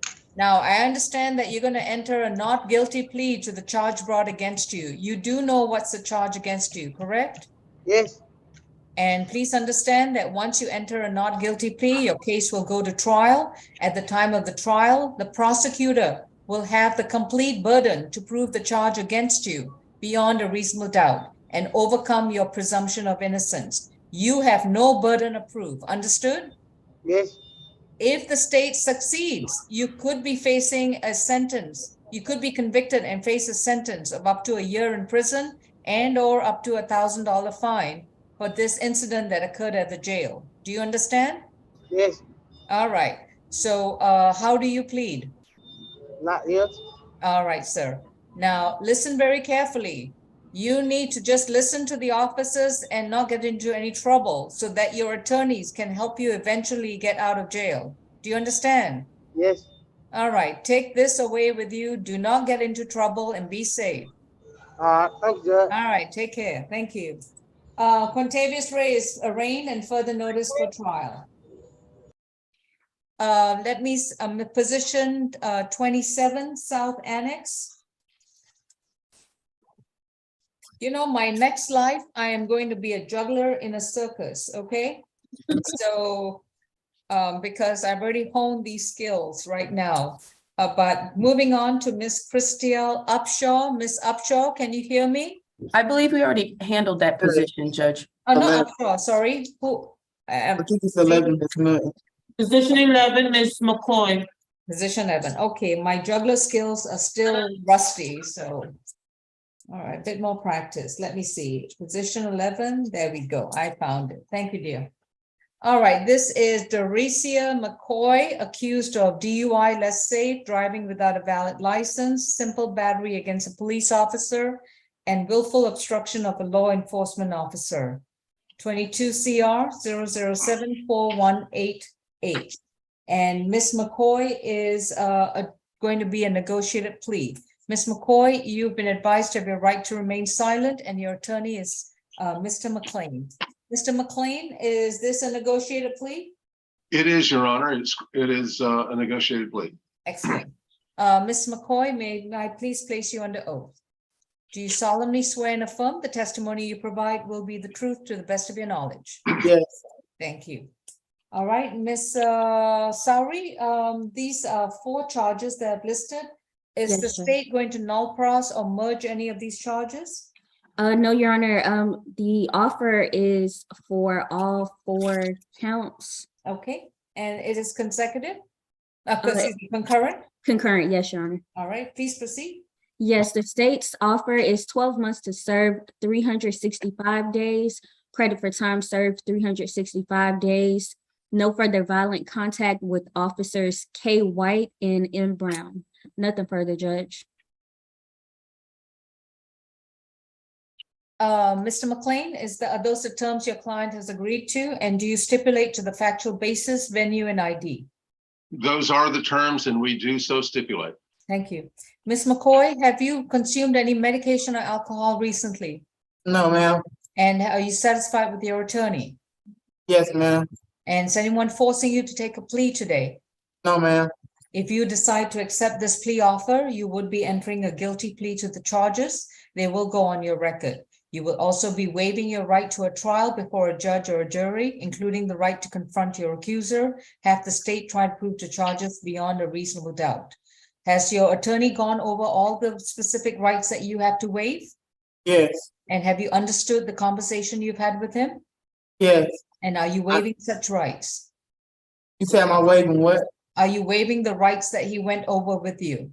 Yes, And how do you plead to 1 count of DUI under the influence of alcohol less safe, driving without a valid license, simple battery against an officer, and willful obstruction of an officer? I plead guilty, but I have one question. Yes, ma'am. Is those all the charges that I have for that case? For this one misdemeanor case, let me confirm, this is position number 11 on our SAP calendar. Yes, Judge. She had additional charges from the DA's office, but those were dismissed. Okay, So these Okay. are the 4 charges in this misdemeanor state court case. based on what the prosecutor is announcing, apparently your Superior Court case has been dismissed. Okay, All right. So you pleading guilty to the 4 charges I've just listed? yes, ma'am. And your sentence is going to be concurrent. That means applying to all 4 charges. 12 months to serve 365 days, credit for time served 365 days. You are to have no further violence with Officers White and Officer, I'm sorry, I can't read my writing. So sorry, what was the second officer's name? Officer Brown. Officer Brown. So I can't even tell why that doesn't go. Okay. Ms. McCoy, your sentence for this case is concluded. You should be released within 24 hours. Please do not have any violent contact with any police officer. All right? I won't. Best of luck. Be safe. Thank you. Thank you. All right. I had one other case on hold for a plea, or that would be what position? Okay, is there a hearing impaired defendant 2? 21 Ray, we've already done position 16. We've done position 21 was okay. I think I've done everyone, so I can move on to I'm completed with South Annex. Courtroom 2, I'll be with 3 South shortly. Who do we have in courtroom 2? This is actually Miss Helen's client, and she's on the phone. Okay, so I'll put a hold on courtroom 2. 3 South, who do we have? Position number 8. Thank you. All right. That is Mr. McLean's client. Mr. McLean, we have Norman Maddox in at 3 South. Do you see him? All right. Mr. McLean, do you see Norman Maddox? Let's see, 3 South, I do see that, yes, sir. Okay, excellent. This is Norman Maddox, 21 CR 0025551Y, accused of simple battery domestic violence from May 22nd, 2021. Mr. Maddox, you've been advised, you have a, excuse me, you've not been advised, you have a right to remain silent. Anything you say about your facts of your case, your statements can and will be used against you. You have a right to an attorney, and representing you is Mr. Michael McLean. Do you see your attorney on the screen? Yes, ma'am. All right, good. Mr. Maddox, you're going to be doing a plea, so may I place you under oath? Do you solemnly swear and affirm the testimony you provide will be the truth to the best of your knowledge? Yes, ma'am. Thank you. Ms. Sari, what's the plea offer? Yes, Judge, the state's offer is 12 months to serve 72 days, credit for time served 36 days, the balance probated, an FFIB course, no contact with victims, Shani and Shauna Smith. Nothing further, Judge. Shani and Shauna, let me make sure I spelled that correctly and I can see that. Thank you. All right. So basically he'll be on probation to complete a domestic violence intervention program, correct? That's correct, Judge. All right. Mr. McLean, are those the terms to which your client has accepted? And do you stipulate to the factual basis, venue, and ID? Those are the terms, Your Honor, and we do so stipulate. Thank you. Mr. Maddox, have you consumed any medication or alcohol recently? Yes, ma'am, just medication. All right. And apart from that, are you still able to understand the proceedings so far? Yes, ma'am. And have you understood and are you satisfied with your attorney? Yes, ma'am. Has he gone over the waiver of rights as well, explaining the consequences of taking this plea? Yes, ma'am. And have you understood those consequences? Yes, ma'am. All right.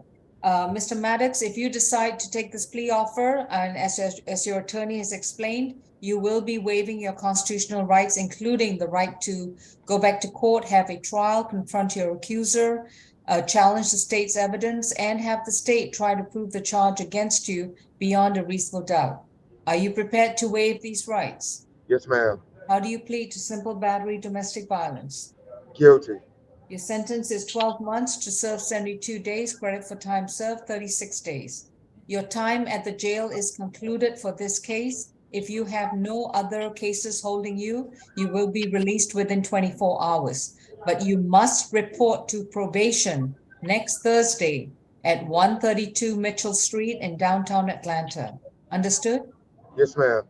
When you report to probation, you must give them all your contact information current, and then you will enroll in a domestic violence intervention program at your expense. You must enroll in such a program within 60 days of being released. Yes, ma'am.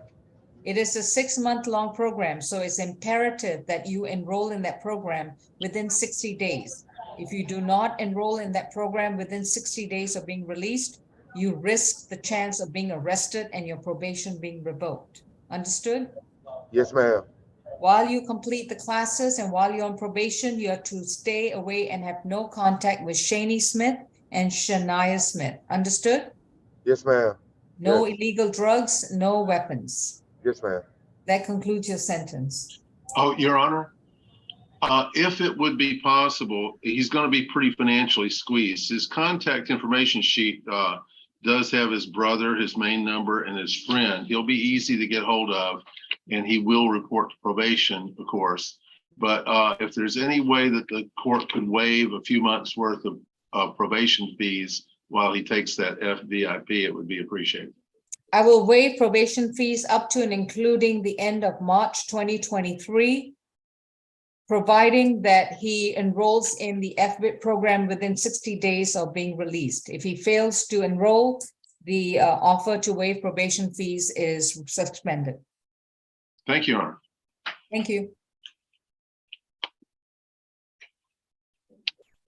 Next, Your Honor, we have position number 10, Mr. Nicholas Marcus. Okay. Also, officer, do you have Mark Burke? We have a hearing impaired interpreter available. I believe he's on 3 South. Okay, thank you. Good morning, Mr. Hafner. Good morning, Your Honor. All right. Yes, as soon as the jail produces Mr. Mark Burke, we'll be hopefully ready to address your particular case, okay? Thank you, Your Honor. You're welcome. Position 2, I believe that was. Position 10. Excuse me, position, yeah, I'm sorry, I'm on page 2, sorry. All right, position 10, we have State versus Nicholas Paul Marcus, accused of criminal trespass and damage to property in case number 22 CR 007-089F. Mr. Marcus, you've been advised of your right to remain silent, and your attorney is going to be Mr. Mike McLean. This is going to be a negotiated plea, so may I place you under oath, please? Do you solemnly swear and affirm the testimony you provide will be the truth to the best of your knowledge? I do. Thank you. Ms. Sari, what's the plea offer for this? Yes, Judge, the state's offer is 12 months to serve 30 days, credit for time served 15 days, the balance probated, an MHET, restitution of $100 to stay away from 1845 Sumter Street in Atlanta, and no contact with the victim, William Crossman. William Crossman, okay. Mr. McLean, are those the terms to which your client has accepted, and do you stipulate to the factual basis venue 90 for this trespass causing damage to property? Those are the terms, and we do so stipulate, Your Honor. All right, thank you. Mr. Marcus, if we can unmute courtroom 2, please. Have you consumed any medication or alcohol recently? No, Your Honor. And have you understood the proceedings so far? Yes, Your Honor. Are you satisfied with Mr. McLean? Yes, ma'am. And is anyone forcing you to take a plea offer today? No, not at all, Your Honor. If you decide to accept this plea and enter a guilty, if you decide to enter a guilty plea, you would have to give up your constitutional rights to challenge this charge in a court of law, including the right to a trial, to confront your accuser, examine witnesses, and have the state try to prove the charge against you beyond a reasonable doubt. Are you prepared to give up these rights? Yes, Your Honor. How do you plead to 1 count of criminal trespass causing damage to property? I would like to plead guilty. All right, I will accept your guilty plea. Your sentence is as follows: 12 months to serve 30 days, credit for time served 15 days. If you have no other cases holding you at the jail, You should be released within 24 hours, and you will report to probation next Thursday at 132 Mitchell Street in downtown Atlanta. You will make sure that you give your probation officer your current contact information, including address. And while on probation, you will pay restitution directly to your probation officer in the amount of $100. And the probation officer will direct those funds back to the victim, William Crossman. You are to stay away from 1845 Sumter Street in Atlanta, Georgia. You're to stay 200 yards away from that location and no contact with William Crossman. So payment for the restitution goes to your officer who will make sure the funds get to Mr. Crossman. And Mr. Marcus, I'm sure your attorney has explained this to you. You are to complete an MH evaluation and submit yourself to any treatment that is required. Has he explained that to you? Yes. All right. I want you to submit yourself to such an evaluation with the appropriate healthcare provider within 60 days of being released. That is a condition of your probation. It must be so by your third visit to your probation officer, you must show proof that you have you've got an appointment with an MH evaluator. And by your fourth appointment, that you've completed the evaluation and that you either do not require treatment or that you are submitting yourself to the treatment. Understood? Yes, Your Honor. All right. I'm outlining this so that if you ever come back and look at this recording, you cannot say that I didn't tell you so. Understood? Yes, All ma'am. right. That concludes this sentence. Thank you. Thank you, Your Honor. Thank you. Next, we have position number 5, Mr. Esinimo.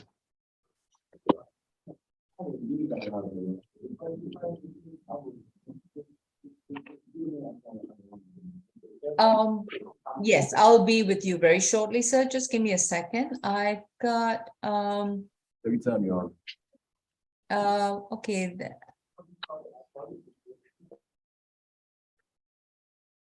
All right.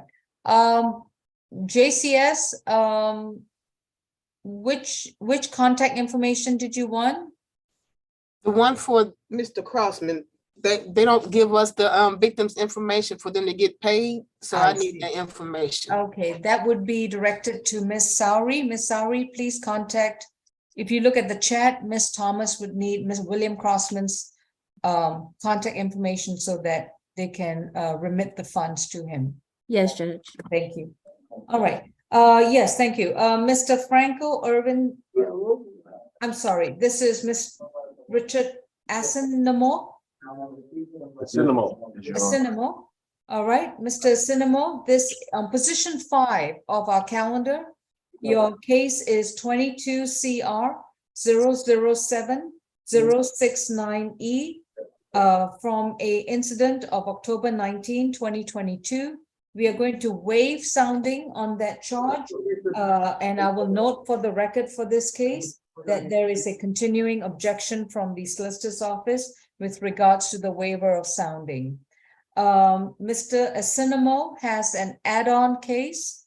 It is on our add-on calendar, and this is case number 22 CR 002-925E from a May 13, 2022 incident. And this is for obstruction of a law enforcement officer and possession and use of a drug-related object. Mr. Asinamo, you've been advised of your right to remain silent with respect to both cases, and your attorney is Mr. Michael McLean. Mr. McLean, you are aware that he has this case as well as the add-on, correct? Yes, Your Honor, we're aware of both cases. All right, and the announcement for both cases, what's the announcement for the add-on? Negotiated plea. All right, thank you. All right, and Ms. Sowry, is this a global offer for both cases or is this separate plea offers for both cases? It's a global offer. However, the conditions will be different on each case. All right, so let's start with position 1 on the add-on calendar, the 2022 case. Mr. Asinamo, may I place you under oath? Do you solemnly swear and affirm the testimony you provide will be the truth to the best of your knowledge? Yes, ma'am. This oath will apply to both cases. Thank you. You may mute courtroom 2, Ms. Sari. Thank you, Your Honor. Yes, Judge, for the add-on case, the offer is 12 months to serve 46 days, credit for time served 18 days, and the balance suspended. For position 5, it's 12 months to serve 46 days, credit for time served 18 days, the balance probated in SDET, and to stay away from Hope Hill Elementary School located at 112 Boulevard Northeast in Atlanta, and no further violent contact with Officer Rita Smith. Is that the resource officer there or APD? I believe she's just an officer that observed the situation. All right, and this is stay away from Hope Hill Elementary School at 112 Boulevard Northeast in Okay. Atlanta. Got it. Okay, Mr. McLean, are those the terms to which your client has accepted? And do you stipulate to the factual basis, venue, and ID for both the cases identified for this hearing?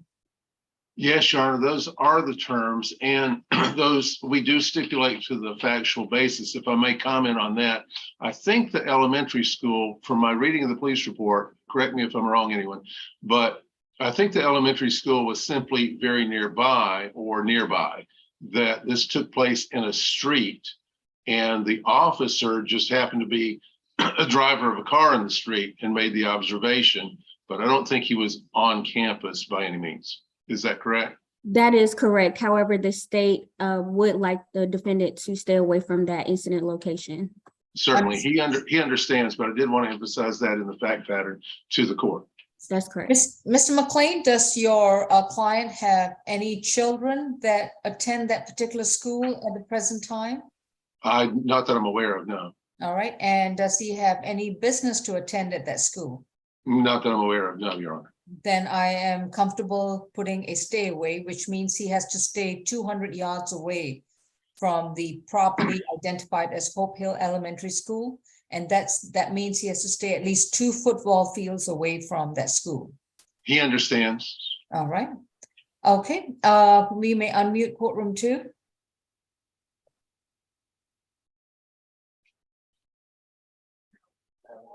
Mr. Asinamo, I have to ask you some questions to make sure that when you enter your plea that you're doing so willingly, knowingly, and voluntarily. We are addressing 2 cases brought against you. Do you understand? Yes, Your Honor. And the case from May 2022 involves a possession and use of drug-related object and an obstruction an officer. Is that your understanding? Yes, ma'am. And the case from 2021, are you aware of the charge brought against you? Yes, Your Honor. Have you consumed any medication or alcohol lately? Not this time, Your Honor. Repeat? Not this time, Your Honor. All right. And have you understood the proceedings so far? That I have, Your Honor. And do you understand? Are you satisfied with your attorney? Yes, ma'am. More than satisfied, in fact. All right. And Mr. Asinamo, if you decide to enter a plea in these 2 particular cases, you do understand that you have additional time to serve at the jail. Yes, ma'am, I understand that. All right. And with respect to the 2021 case, that you will be placed on probation to complete a program. Do you understand? Yes, Your Honor. As well as stay 200 yards away from Hope Hill Elementary School Yes, ma'am. and have no violent contact with the police officer in question. Yes, Your Honor.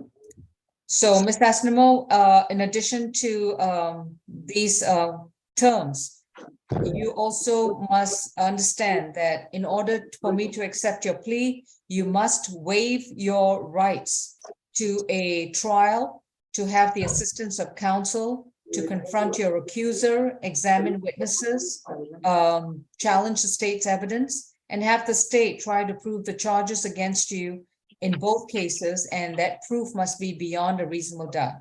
Do you understand that you're waiving all such rights? Yes, Your Honor, I understand. Is anyone forcing you to take a plea offer today? No, Your Honor, they're not. How do you plead to one count of possession of use of drug-related object and obstruction of an officer? I plead guilty. Your sentence for that case is 12 months to serve 46 days, credit for time served 18 days. After you've served the additional time, it will be valid suspended. Moving on to the 2021 case. How do you plead to one misdemeanor charge brought against you? Stop it right now. I plead guilty, Your Honor. All right, I heard a guilty plea. Your sentence is 12 months to serve 46 days, credit for time served 18 days. After you've served the additional time, you will report to the probation office at the first available Thursday. Do you understand? That I do, Your Honor. And you will report to probation at 132 Mitchell Street. You will speak to your probation officer, create your probation case, give them your current address and contact information. I will waive your probation fees, but you must report to probation every month. You will not be required to pay probation fees, but you will report to probation every month. Thank you, Your Honor. While you are on probation, you will complete an SDET.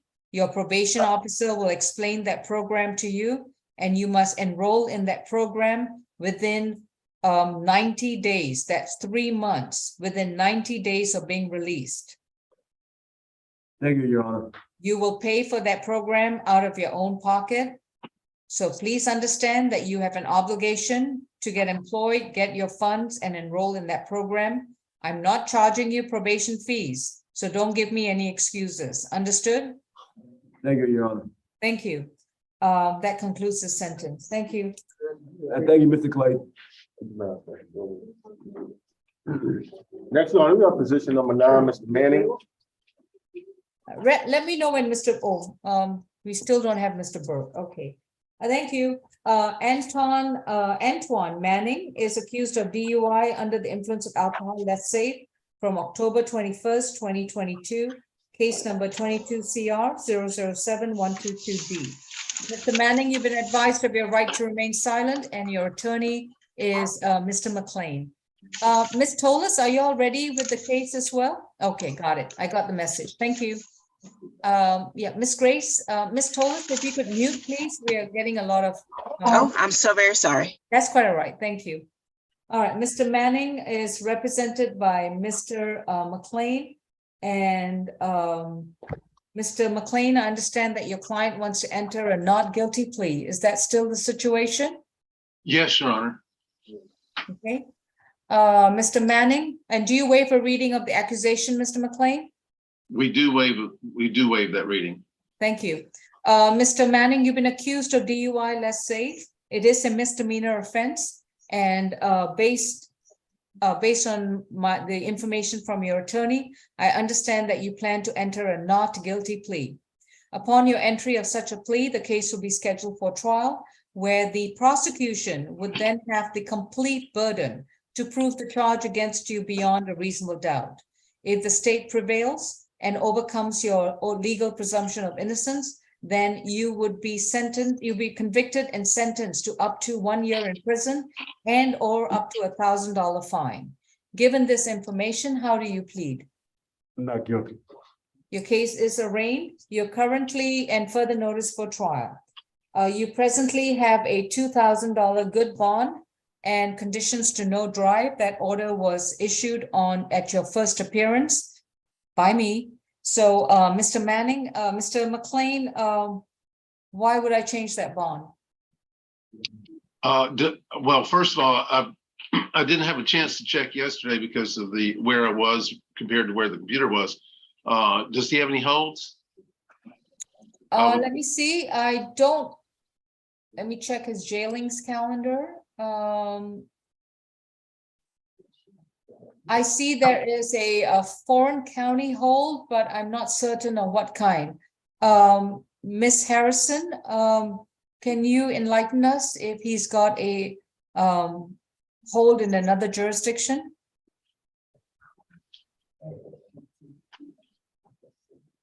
Position 9 on our SAP calendar. I'm showing hold in College Park. That was issued September of this year. And possession of stolen property from College Park. Okay, all right. I don't know if that's a felony or misdemeanor or whether it's just a warrant and whether that's a matter waiting to be bound over. So that's what we have, Mr. McLean. Thank you, Your Honor. Mr. Manning simply asked the court to consider a bond reduction, say, he's not necessarily asking all the way down to a signature bond, although that could be in the offing, but Your Honor, if the bond were lowered to half of what it is now, that would simply make it more likely that he can make that. However, he will go to the hold, and there's going to be a bit of a delay, and he wanted the court to be aware of that. That's why he wanted me to ask the question. Thank you. Ms. Sowry, any thing to add? Your Honor, the state's position is for the bond to remain as set. The defendant does present a risk of flight. He lives in Illinois and he does have an open case there. As this was a car accident relating to the DUI, he does present a risk and there appears to be no changes in circumstances. So the state would ask for that bond to remain as set. Bond modifications denied. I don't have anything different. I just pulled up my old calendar to look at my notes and this is same, other than the fact that he's unable to afford the other Aiella factors do call for this particular bond amount. Thank you. Next case, please, in courtroom 2. Next, Your Honor, we have position number 2, Mr. Anthony Bills.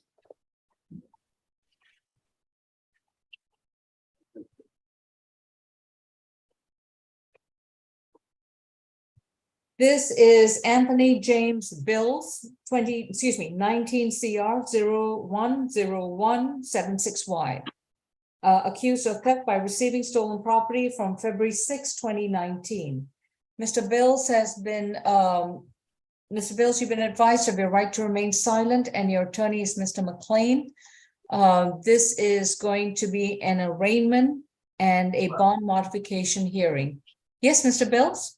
Yes, ma'am, I'd like to plead guilty to the charge because I've been locked up in another county since March 17th, and my life is just slipping away. So I'd like to plead guilty to the charge.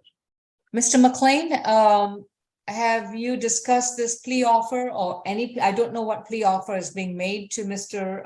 Bills, so. Yes, Your Honor, we had a full discussion of the offer and certainly under the circumstances, in considering the nature and the size of the plea offer, it would not be unreasonable for a person in his position to change their mind overnight and say, let's do that instead. So I'm not going to interpose any objection to his decision to ask to plead guilty. All right, thank you. Ms. Sowry, did you have a plea offer for Mr. Bills? Yes, Judge. The state's offer is. Oh, no, just 1 second, please. And so, Mr. McLean, I'm assuming that you are on the same page with Ms. Sowry about the terms of the plea. Right. It involves an extra jail days of approximately 13 days, we believe. All right. And when you spoke to your client, would you like to speak to him again or? No, we've discussed all those factors, the state's proof or lack thereof, the procedures at trial, the burden of proof, and how many extra jail days the state is asking for. We covered all that territory. All right. Mr. Bills, before I proceed with this hearing, I need to make sure that you understand what were the terms of the plea, that you have additional time to serve at the jail. Are there any other questions that you need to ask your attorney? Well, yes, one more question. So you need to have a conference with your attorney before I can proceed with this plea. Can I ask him now or can I ask him now? You can ask him now, you can ask him next week if I reset the case, because you still have to serve at least 2 weeks in jail. I can't get a man in and be released. Possibly. Well, Mr. McLean, looks like he wants a non-negotiated plea, so I'm not sure if he's accepting the plea offer as articulated by the state. Before he switches over all the way to a non-negotiated, I'd really rather talk with him, Your Honor. And since the negotiated involves 13 more days, there would be no harm in our current situation to resetting it 1 week. All right. Well, that's all right, just go with it. 13 days, I'll get out of here. 13 days, I mean, come on, I've been locked up since March 17th. Mr. Bills, maybe you don't understand the law regarding a plea offer. If you are simply taking a plea offer just to get out of jail without understanding all your waiver of rights, I have the discretion to refuse the plea offer. So based on the discussion based on what I've just heard from you, I'm not comfortable having this plea hearing because just to take a plea to get out of jail ain't gonna cut it. Your Honor, No, I'm not having a discussion with you. I'm telling you what the law allows me to do.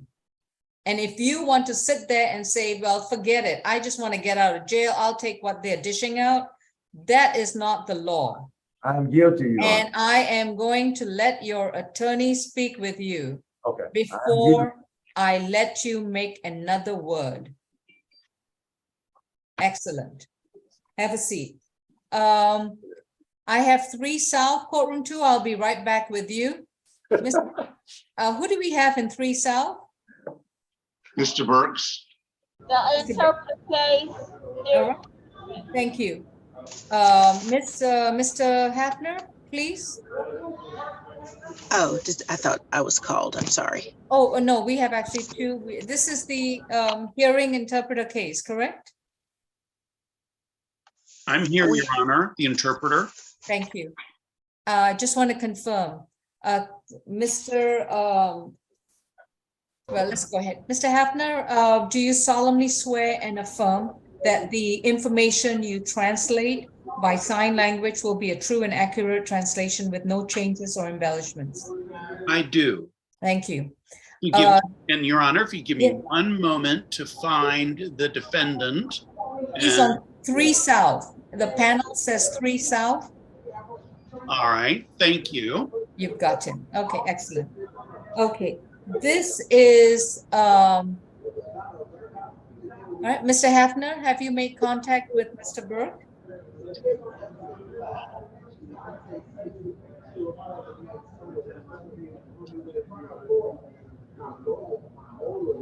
Yes.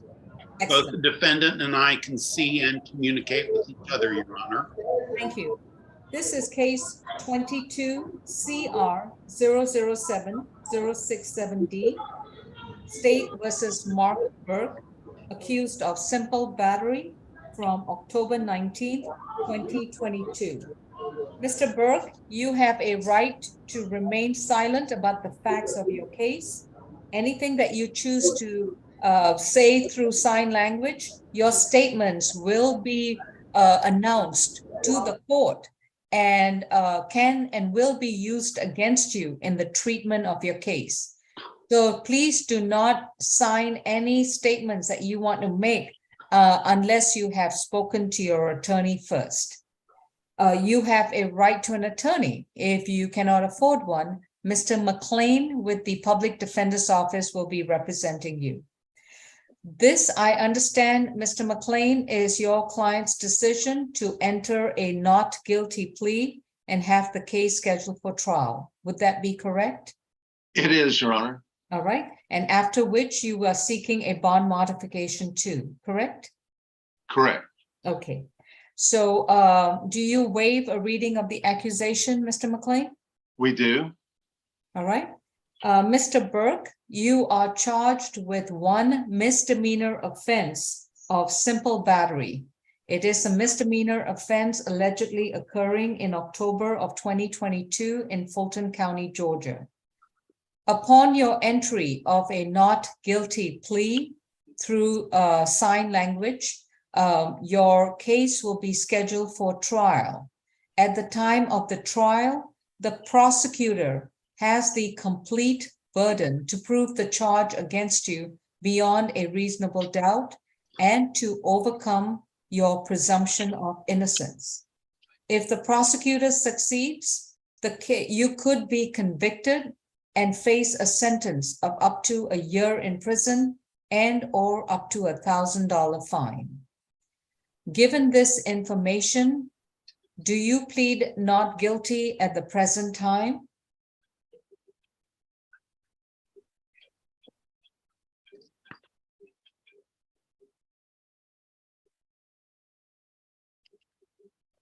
Again, given this information, Mr. Burke, do you plead not guilty at this time?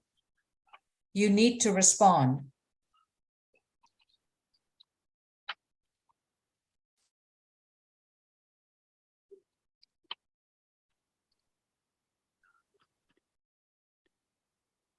What did he say, Mr. Hafner? That's what I'm trying to clarify, Your Honor. He hesitated, not guilty. Because the person was bothering me and refused to leave me alone. All right. And they kept engaging me in arguments and fights. All right. And could you ask him to stop, please? Reason I'm asking him to stop is because I want to remind him of his right to remain silent. Anything he says about the facts of the case can and will be used against him. So, I believe your attorney will agree that he does not want you talking about the facts of the case. I do agree, Your Honor. What he said so far is consistent with his reason for a not guilty plea. This is an argument between siblings, I believe, or half siblings, something like that, who were in the same location temporarily because of I believe it was the death of a parent, and taking care of the property, and an argument ensued. And I think in the long run, this will be satisfactorily resolved with the state. Yes, I'm sorry, Mr. McLean, I don't mean to cut you off, but I am familiar with the case. I was the one who issued the bond. But yes, I understand the narrative of the charges and the situation, and I believe those comments were also raised at initial appearance. Ms. Sari, Mr. McLean, this case is arraigned and further notice for trial. And Mr. McLean, in addition to what you've just stated about his particular defenses, do you have anything else to add? Just that he has a stable address to go to, Your Honor. Okay. Ms. Sari, any comments? Your Honor, as you mentioned, you were the one that set this bond. We spoke regarding his 2000 ag assault robbery false imprisonment charge. He does have a violent history, so we are asking for that bond to remain as set. All right. Could we ask Mr. Hafner, with whom does he live at 1060 Washington Heights Terrace?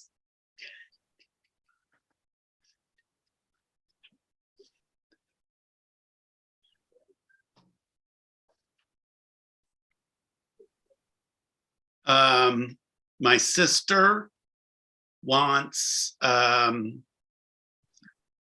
to share the house with me, and we could help each other. What is her name?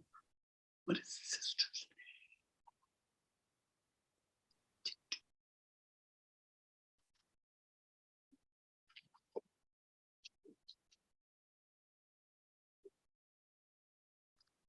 name? Rudan. The last name is Coanhman.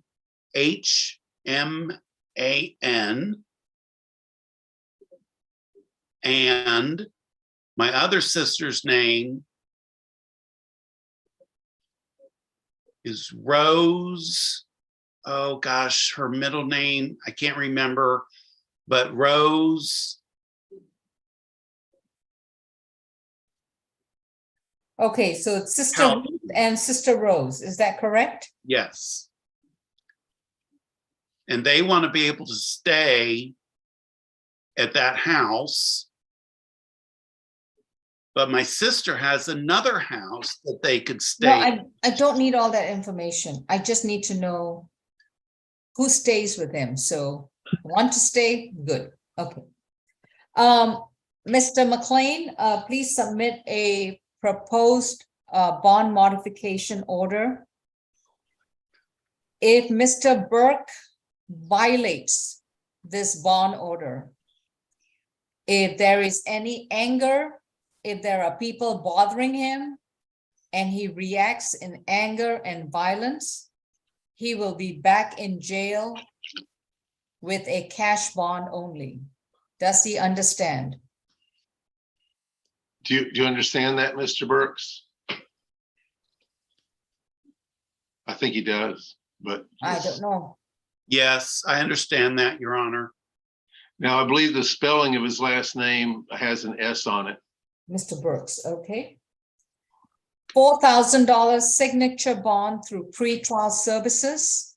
Yeah, yes, Your Honor. My last name is Burkes. Yes, thank you, sir. Yes, ma'am.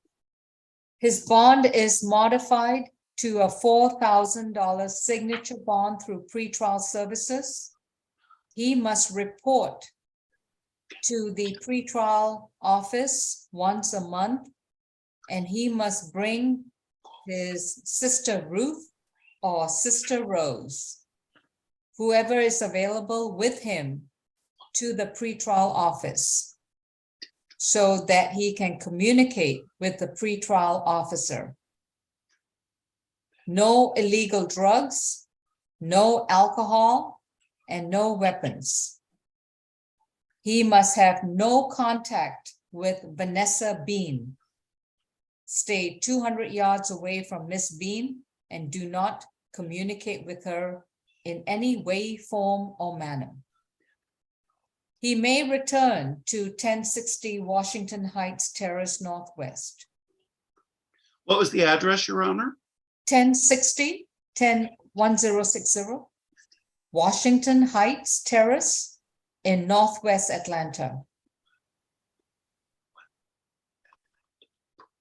If he gets arrested again for anything else, if he reacts in anger and there's another violent offense, if he's brought back to jail for anything else, this $4,000 signature bond will be converted to either a surety bond or a cash bond.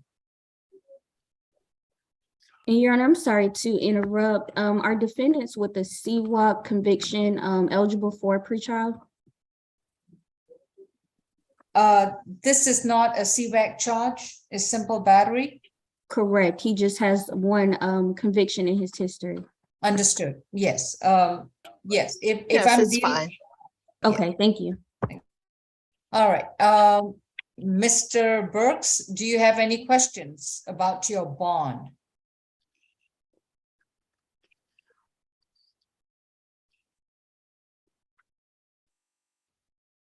No problem, Your Honor. No, I will be able to get back to my house, and I have two people who are helping me find new roommates. So I'll be able to do that because I can't afford the place on my own. And if I can't get a roommate, then I'll have to find a new apartment. And my sisters will have to leave that apartment and get their own place so that I could be there. Understood. If you change your address, you must inform the court of your new address as well as your pretrial officer. Failure to give us your new address is also a violation of your bond. So don't give us a reason to bring you back to jail.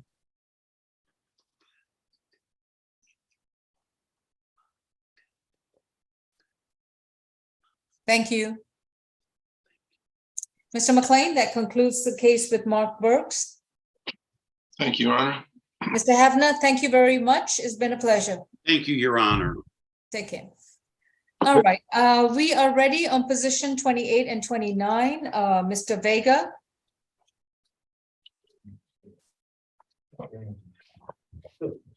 We ready now? Hey, Mr. McLean, can you call that 2392 number? Mr. Anthony Bills is waiting for you. Yes. Ms. Tolles, good morning. Good morning, Your Honor. All right, thank you for being here. Let's go ahead and place you on the oath, please. Do you solemnly swear and affirm that the translation you provide will be a true and accurate translation with no changes or embellishments? I do, Your Honor. Thank you. We are addressing position 28 and 29, State versus Renseria Omar Vega. Ahora está en discusión el caso que aparece en la lista 28 y 29, el Estado contra Omar Vega Rencería. The first case is 22 CR 007-077J, charged with battery, domestic violence from January 27, 2021. El primer caso es número 22CR007077J, violencia en el hogar, con fecha 27 de enero 2021. The second case is 22 CR 007-078J, charged with battery, domestic violence from November 7, 2021.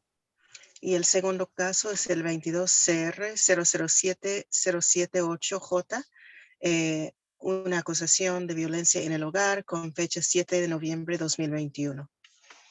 Mr. Vega Renceria, you have a right to remain silent. Anything you say about the facts of your case, your statements will be translated and used against you in a treatment of your cases. You have a right to, you have a right to an attorney, and your attorney is Ms. Catrice Helen. Just squeezing that in, Ms. Tolles. Señor Rencería, Vega Rencería, usted tiene derecho a permanecer callado. Todo lo que diga en la sesión se puede tomar en su contra. Sus comentarios serán traducidas o interpretadas y se puede usar en su contra. También tiene derecho a un abogado y la licenciada Catrice Helen es la que le está representando hoy. Ms. Helen, how are we proceeding in these two cases? Licenciada Helen, ¿cómo vamos a proceder en estos dos casos? Judge, I have been pre-trying with ASG Satoli. It has been negotiated. However, I would also like to ask this court and the state if he could use his NOLO plea on position 28. Bueno, yo he estado en comunicación con la fiscal auxiliar Chitoli, pero también quería preguntar, ya que tenemos una negociación, si él puede utilizar su declaración de NOLO. Ms. Satoli? Let's see. Well, no, the state we won't object to that, considering his criminal history. El Estado no se opone a que se declare NOLO, tomando en consideración sus antecedentes penales. Which case does he plan to enter a NOLO plea? Position 28. ¿A cuál caso se va a declarar NOLO? Al número 28. Understanding that he will be entering a guilty plea to at least one battery domestic violence case. Con el entendimiento de que él se tiene que declarar culpable a un caso de violencia en el hogar. All right. Mr. Vega Renceria, if you are arrested again for battery domestic violence in the future, if this will automatically be a felony charge. Señor Vega Rencería, si a usted lo vuelven a arrestar por otra acusación de violencia en el hogar, automáticamente se convierte en delito grave. Do you understand? ¿Entiende eso? Okay. May I place you under oath? ¿Le puedo dar el juramento, señor? Do you solemnly swear and affirm the testimony you provide will be the truth to the best of your knowledge? Please unmute courtroom 2. Jura y afirma solemnemente que el testimonio que va a dar será la verdad. a su mejor capacidad. Yes. Did he say sí? The interpreter heard yes. Okay. Yes. All right, Ms. Atole, is it a global offer and what is it? Yes, Judge, it will be a global offer. The offer is 12 months to serve, 32 days, credit for time served, 16 days, balance. Pause. Balance probated, understood. Ms. Toles? Licenciada Sitoli, ¿es una oferta global? Sí, efectivamente. La oferta será 12 meses para hacer 32 días, acreditándole los 16 días que ya tiene cumplidos, el saldo de ese tiempo en libertad condicional. Sorry to cut you off, Mr. Tole, but you want to make sure. All right, so, and you were going to say balance probated? Yes, Judge, and no further contact with the victim, Guadalupe Gallardo Garcia. Sí, el saldo del tiempo bajo libertad condicional y adicionalmente ningún contacto en absoluto con Guadalupe. And I'm sorry, Ms. Sitole, what was one of the first last name that you mentioned for Ms. Guadalupe? Yes, Gallardo, so that is spelled Gallardo, D as in dog, O. Thank you, ma'am. Y ningún contacto en absoluto con la señora Guadalupe Gallardo García. And stay away from the incident location, 5001 Kingsport Drive in Sandy Springs, Georgia, 30342. Que no vaya más al local del incidente, que fue el 5801 de la Kingsport Drive, Sandy Springs, Georgia, 30342. Am I correct on that? That's correct. Okay, 30342. Thank you. And lastly, completion of a family violence intervention program. Y por último, que complete un programa para impedir la violencia doméstica.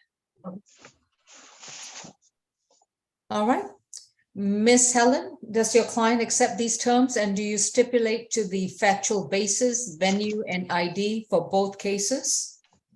Licenciada Helen, su cliente acepta la recomendación y usted está de acuerdo que existe un fundamento para su declaración a ambos casos? Yes, Your Honor, we do stipulate. Sí, su señoría, efectivamente, aceptando que existen fundamentos. Mr. And Baker? we ask this court to accept the recommendation as a negotiated, Judge. Estamos aceptando, su señoría, que acepte la recomendación según los términos ya negociados. It is a probated sentence, so we are asking for at least 4 months of those probation fees to be waived, Your Honor. Es una condena de libertad condicional. Estamos pidiendo, por favor, que 4 meses de tarifas de supervisión de libertad condicional quedan, que no se le imponga pagarlos, perdón. All right. Mr. Vega Renteria, have you consumed any medication or alcohol recently? Señor Vega Renteria, ¿usted ha consumido algo de medicamento o alcohol recientemente? Need to unmute courtroom 2, please. Si puede abrir el micrófono, por favor. No. No. And have you understood the proceedings so far? ¿Y usted ha entendido el proceso hasta ahora, señor? Sí. Yes. And are you satisfied with your attorney? ¿Está satisfecho con el servicio de su abogada? Sí. Yes. Mr. Vega, if you decide to enter a no contest plea to one battery domestic violence and a guilty plea to the other, you would have to waive your constitutional rights to a trial. Señor Vega Renteria, si usted decide declararse nulo a uno de los casos de violencia en el hogar y declararse culpable al otro caso de violencia en el hogar, estará renunciando su derecho constitucional a un juicio. Yes. You would have to waive your right to confront your accuser, examine witnesses, challenge the state's evidence, and have the, go ahead. Tendrá que renunciar a su derecho a enfrentarse con sus acusadores, interrogar a los testigos. And have the state try to prove the charges against you beyond a reasonable doubt. Are you prepared to waive all these rights? Y poner a ellos a probar estas acusaciones contra usted más allá de una duda razonable. ¿Está preparado, señor, para renunciar esos derechos? Yes. Has it been explained to you that entering a plea to these charges can negatively impact your residency in this country?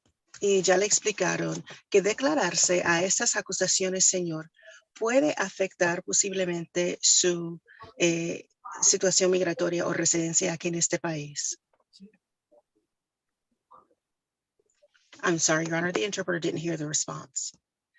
Mr. Vega in Syria, again, I'll ask you the question. Has it been explained to you that entering such a plea on such charges will have a negative impact on the residency, your residency in this country? Repito, señor Vega Rencería, ya le explicaron que declararse a esas acusaciones puede afectar negativamente su residencia en este país. Yes. And are you still willing to proceed with this plea? Y aún así, señor, está dispuesto a proceder con su declaración a las acusaciones. Yes. Yes. All right. Mr. Vega Renceria, are you entering a plea to this country, to these two charges freely, knowingly, and voluntarily? Muy bien. Señor Vega Rencería, se está declarando a esas dos acusaciones libre, voluntariamente y inteligentemente. Sí. Yes. And you won't be able to appeal this decision. Y no va a poder apelar esta decisión. ¿Entendió? Yes. Yes. How do you plead to one count of battery domestic violence from no, you said position 28, so from January 27, 2021. ¿Cómo se declara a uno de los casos de violencia en el hogar del 27 de enero 2021? Guilty. I apologize, Judge. Just wanted to remind him, this is the NOLO plea. No, Pido disculpas. Le quiero recordar que esta es su declaración de NOLO. no, NOLO, that's right. The court will accept his NOLO contendory plea to the battery domestic violence from January 27, 2021. Muy bien, yo en calidad de juez acepto su declaración de NOLO al caso de violencia en el hogar de la fecha 27 de enero 2021. How do you plead to one count of battery domestic violence from November 7th, 2021? ¿Y cómo se declara a la acusación de violencia en el hogar del 7 de noviembre de 2021, señor? Culpable. Guilty.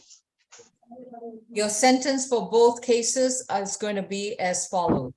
La condena para ambos casos será lo siguiente. 12 months to serve 32 days, credit for time served 16 days. You will be released within 24 hours and report to the probation office next Thursday.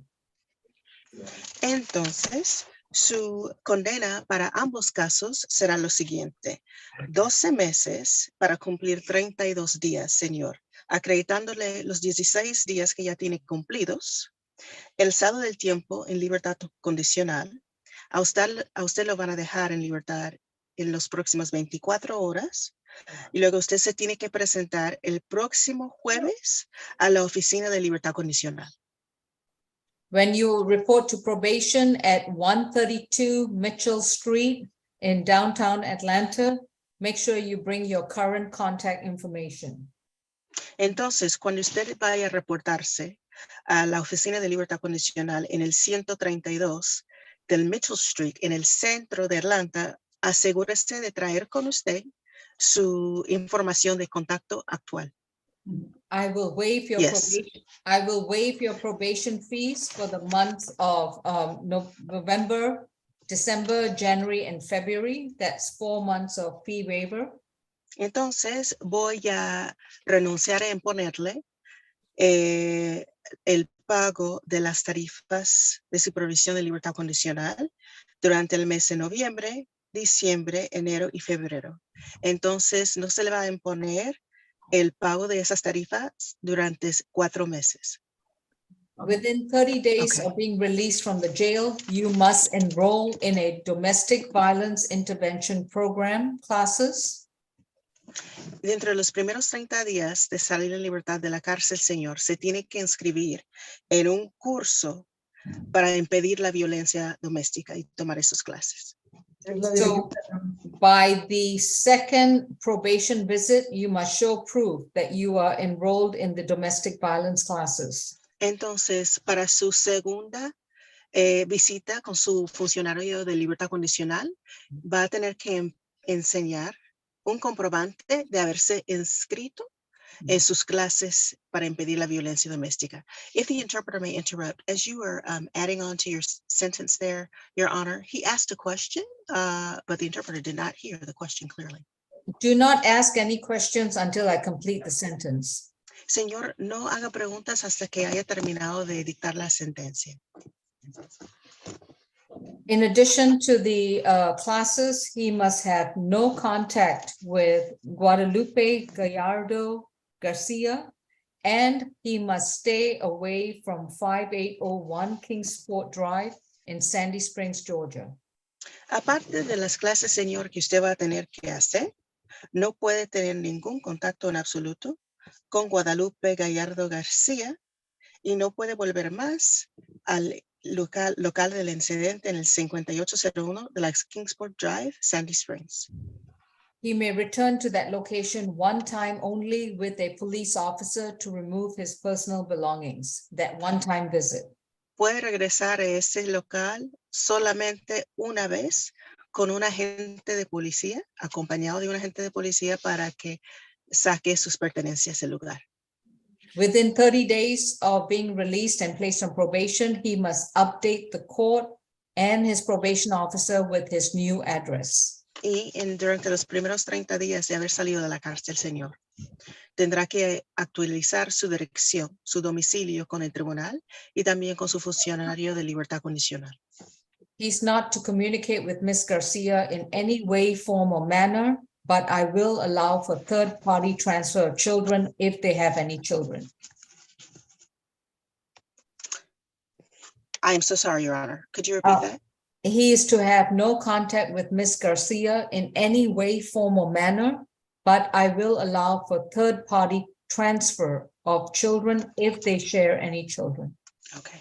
No puede tener ningún contacto en absoluto con la señora García, Guadalupe Gallardo García, pero sí permitiré el transporte de los niños por una tercera persona si ustedes tienen hijos en común.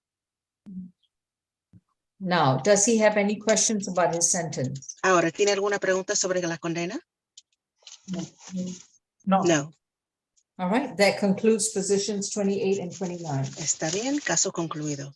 Your Honor, if I might request, my 11 o'clock hearing is requesting my presence. Could I go and return if he needs to speak to probation? He will report to probation on his own. Oh, okay. Which is next Thursday. So I don't believe I have any other Spanish cases, Spanish-related cases requiring Spanish interpretation. Do we, Ms. Helen, Ms. McLean? I don't believe so, Judge. All right. Okay. Ms. Toles, I really appreciate your time. Thank you so much. Thank you. So much. Have Thank a great you, day, interpreter. everyone. Thank you, Judge. Thank you. Okay. I have 3 South. Number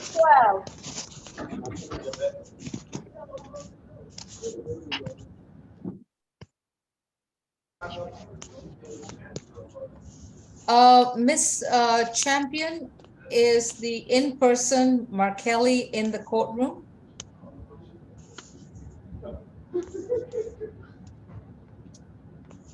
Okay, position 12, let's see.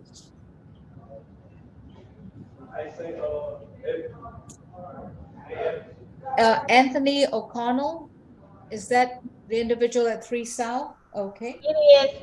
Thank you. Anthony O'Connell is charged of theft of lost or mislaid property from October 13, 2022, case number 22 CR 006-893G. Mr. O'Connell, you have a right to remain silent. Anything you say about the facts of the case, your statements can and will be used against you.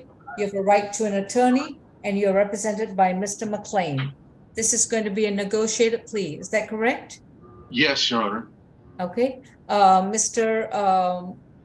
O'Connell, please raise your right hand. Do you solemnly swear and affirm the testimony you provide will be the truth to the best of your knowledge? Thank you. Ms. Champion, with regards to the in-person, can we have him or her in front of a Zoom device, please? Thank you. All right, back to Mr. O'Connell. Ms. Sari, what's the plea offer?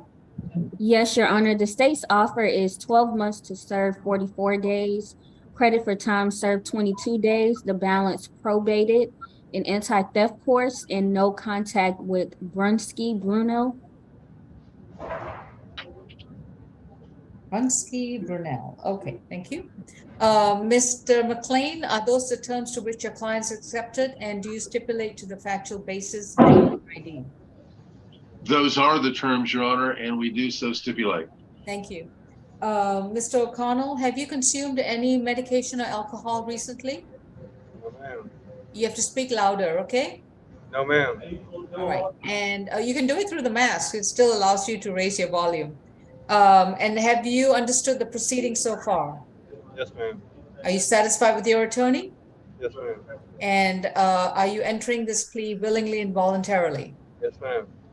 Please understand that if I accept your guilty plea, you would have to waive your constitutional rights to a trial, to confront your accuser, have the assistance of counsel to examine witnesses, challenge the state's evidence, and have the state try to prove the charge against you beyond a reasonable doubt.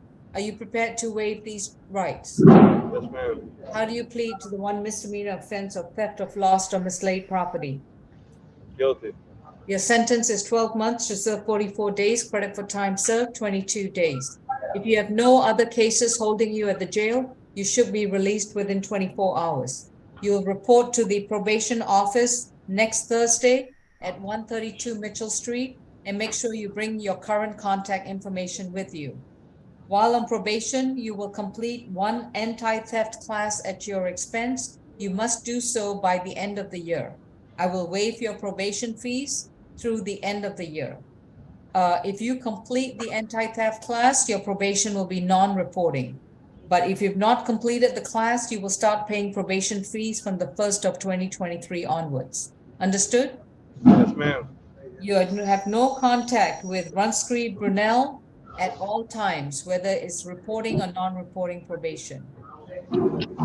Thank you.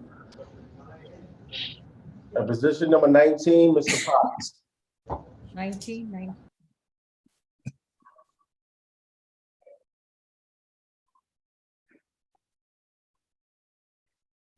Stravius Potts is in courtroom 2, accused of battery from January of 2016.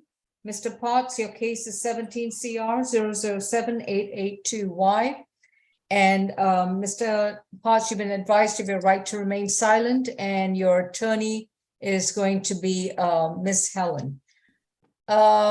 Ms. Helen, what's the announcement for this case? So Judge, when I spoke to Mr. Potts, as you can see, this is about a 7-year-old case.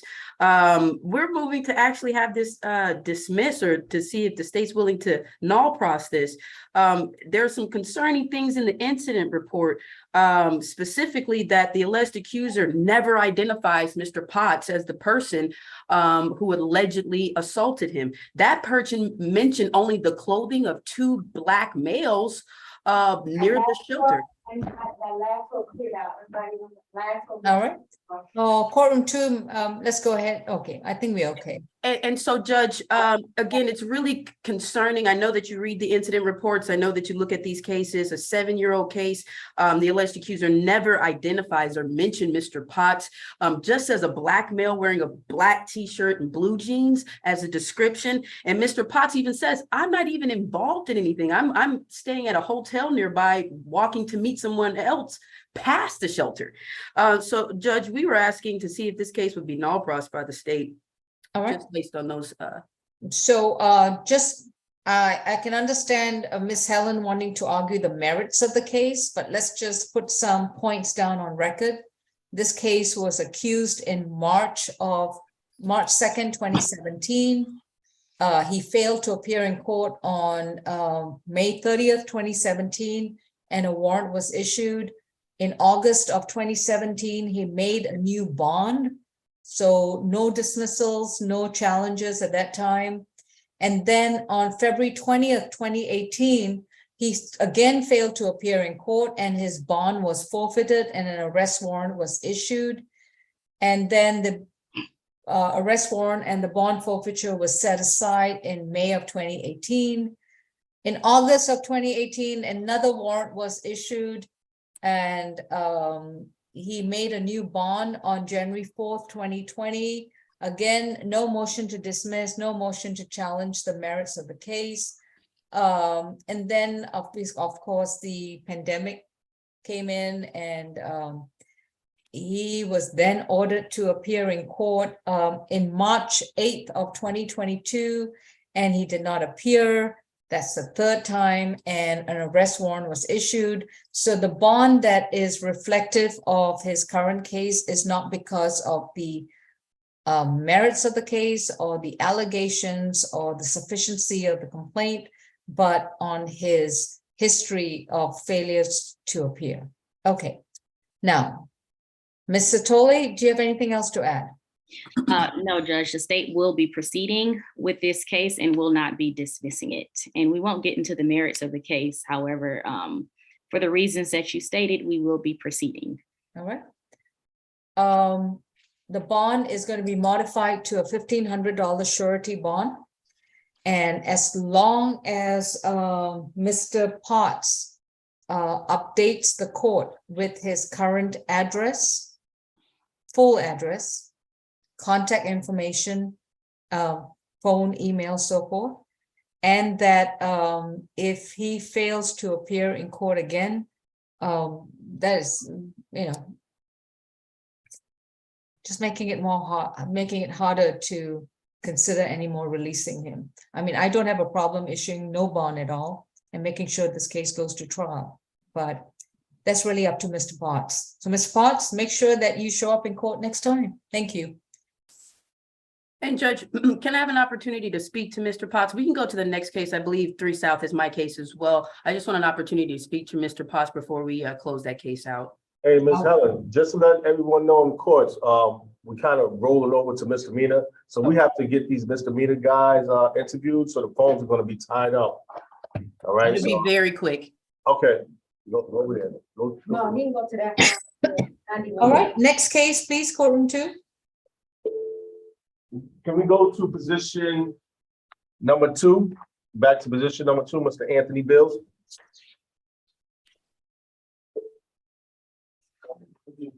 I thought I concluded with that. Did we conclude with him? Yes, Okay.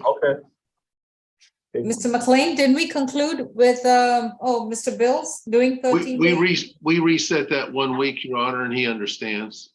Okay. Thank Okay, Your Honor. So we're going to go to position 17 and 18. Thank you, Your Honor. Vincent Payne.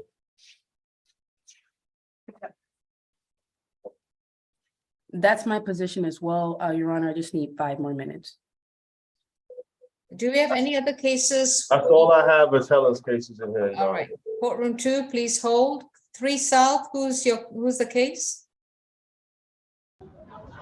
This is position number 23, Sam. All right, that is also Miss Helen's case. Miss Helen, you have courtroom 2 and 3 South pending. Okay, Mr. McLean, have we addressed all your cases? Your Honor, there's a Mr. Jacobs that I saw last week, but I was not able to see this week. I saw him last week only in the court session because of his Marietta Annex location that he had been switched to that day. And yesterday, they said that he was in a observation unit for medical. So I think that maybe there was a contagion running around. I don't know what's going on with viruses and whatnot, but I didn't know if that was it. So this So I was unable. So I'll do a medical reset to November 10. On position 7. Is there anyone else? Samsung, yes, what? Yes, I was scheduled for 11 o'clock, but we was having a hard time. They gave me the wrong, Okay, please hold. I'll be right with you. okay. Mr. McLean, do you have any other cases? I'm still waiting on Miss Helen to be available. I believe I do not. Okay, I'm going to go down the calendar for my SAP. On the, okay, let me see. On the probation cases, Mr. Walker, the 2 cases, I have continued him on probation. On the main SAP calendar, that's Mr. McLean, you'll have to make the notes so that Miss Helen will get them to. Position 1 was a plea. Position 2 is reset to November 10th for a plea. Position 3, Mark Burks, was arraigned, and Mr. McLean will send me a proposed bond order modifying the bond. The case is further notice for trial. Position 4, Coleman, is arraigned and further notice. Position 5, Asinamore, was a plea, along with the add-on position 1, that was a plea, same defendant. Position 6 was a plea. Position 7, Jacobs, is reset, medical reset to November 10th. Position 8 is a plea. Position 9, Manning, is arraigned and further notice. Position 10, Marcus, is a plea. 11 is a plea. 12, O'Connell, is a plea. 13, 14, 15, 16, Jaquaris Parks, arraigned and further notice for trial. Position 17, Vincent Payne, 17, Vincent Payne, is supposed to be arraigned. I've not seen Mr. Payne yet, Vincent Payne. Position 18 is also Mr. Payne. Position 19, Mr. Potts is on hold with Miss Helen. Position 20, Ryan Powers, is a reset to November 10.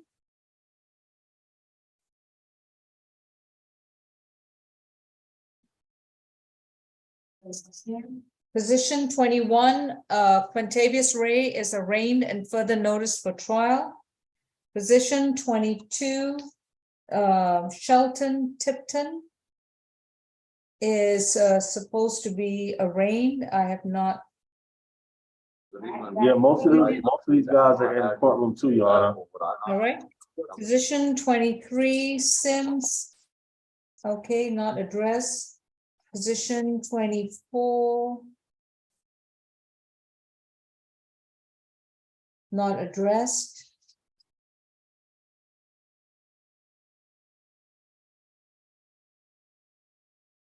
Position 25 and 26, Quentin Tumbling has been null prost.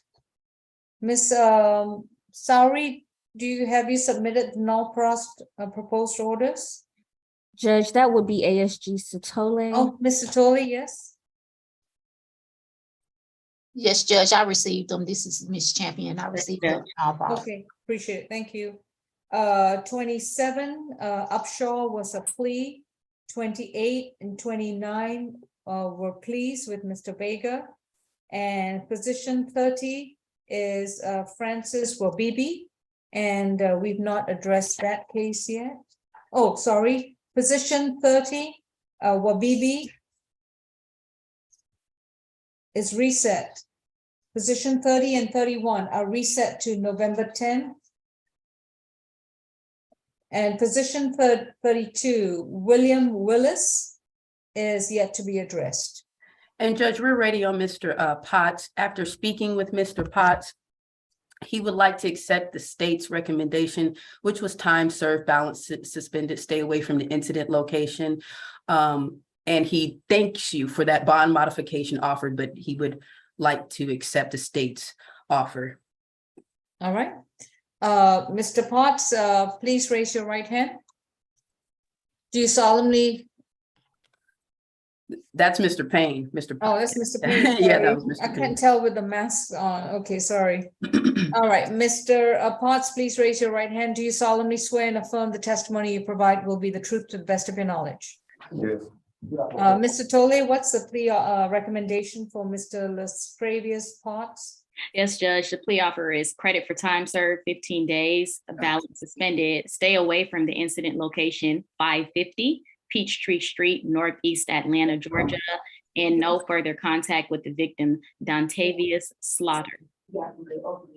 Judge, that is our understanding of the plea. Mr. Potts would also like to ask this court if he could use his NOLO plea. Hey, yo. His NOLO plea for this case, if the court will allow. Judge, the state would object to that. Will not object? Okay. No, will object. Will object. I'm sorry. Okay, and what is the basis for a NOLO plea? Given his history of failure to appear?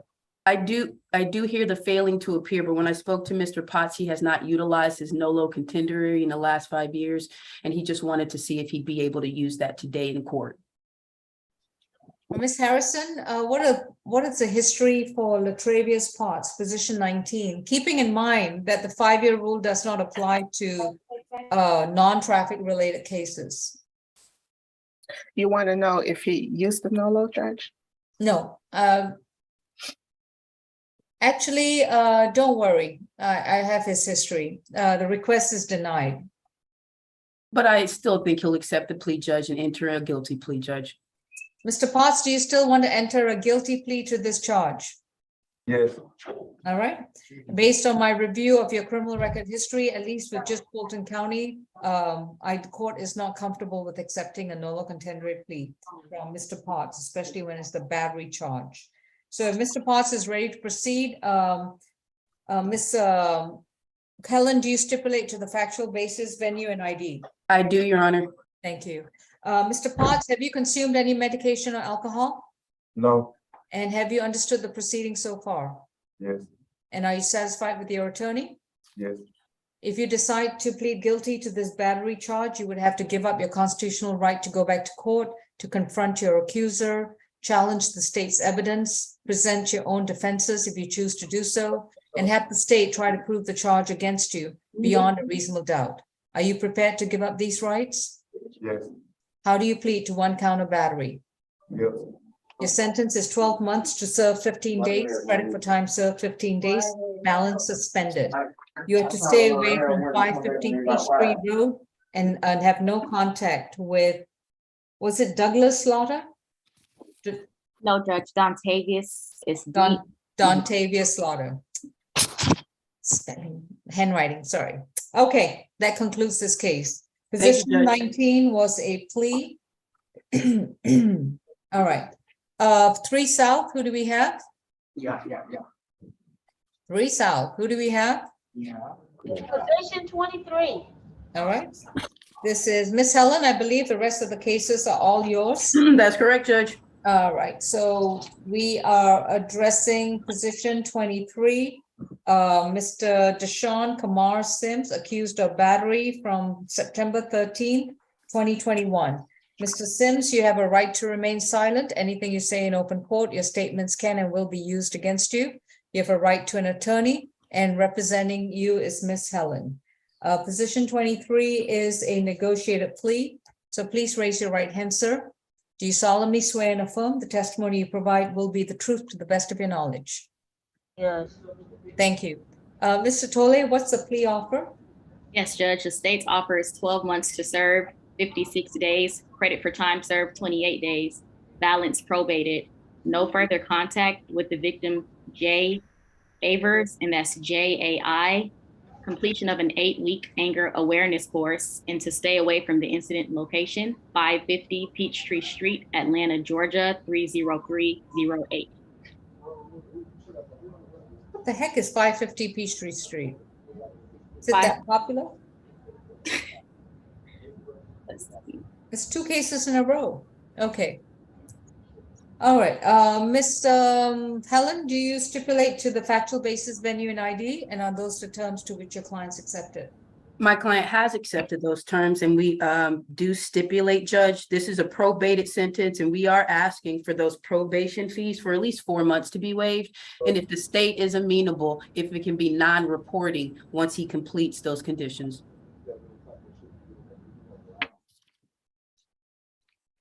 No objection. Yeah, Judge, no objection to that. Okay. Mr. Sims, have you consumed any medication or alcohol recently? You need to say yes or no. No. You don't have to take your mask off. You just have to make sure you speak loudly. Yes or no? No. Good. And have you understood everything that's been going on? Yes. Are you satisfied with your attorney? Yes. If you decide to plead guilty to the battery charge from September 2021, you would have to give up your constitutional right to a trial, to go back to court to confront your accuser, have the assistance of an attorney to examine witnesses, challenge the evidence against you, present your own defenses if you choose to do so, and have the state try to prove the charge against you beyond a reasonable doubt. Are you prepared to do so? Yes. How do you plead to 1 count of battery? Guilty. Your sentence is 12 months to serve 56 days, credit for time served 28 days. If you have no other cases holding you at the jail, you'll be released within 24 hours. You must report to probation next Thursday at 132 Mitchell Street in downtown Atlanta.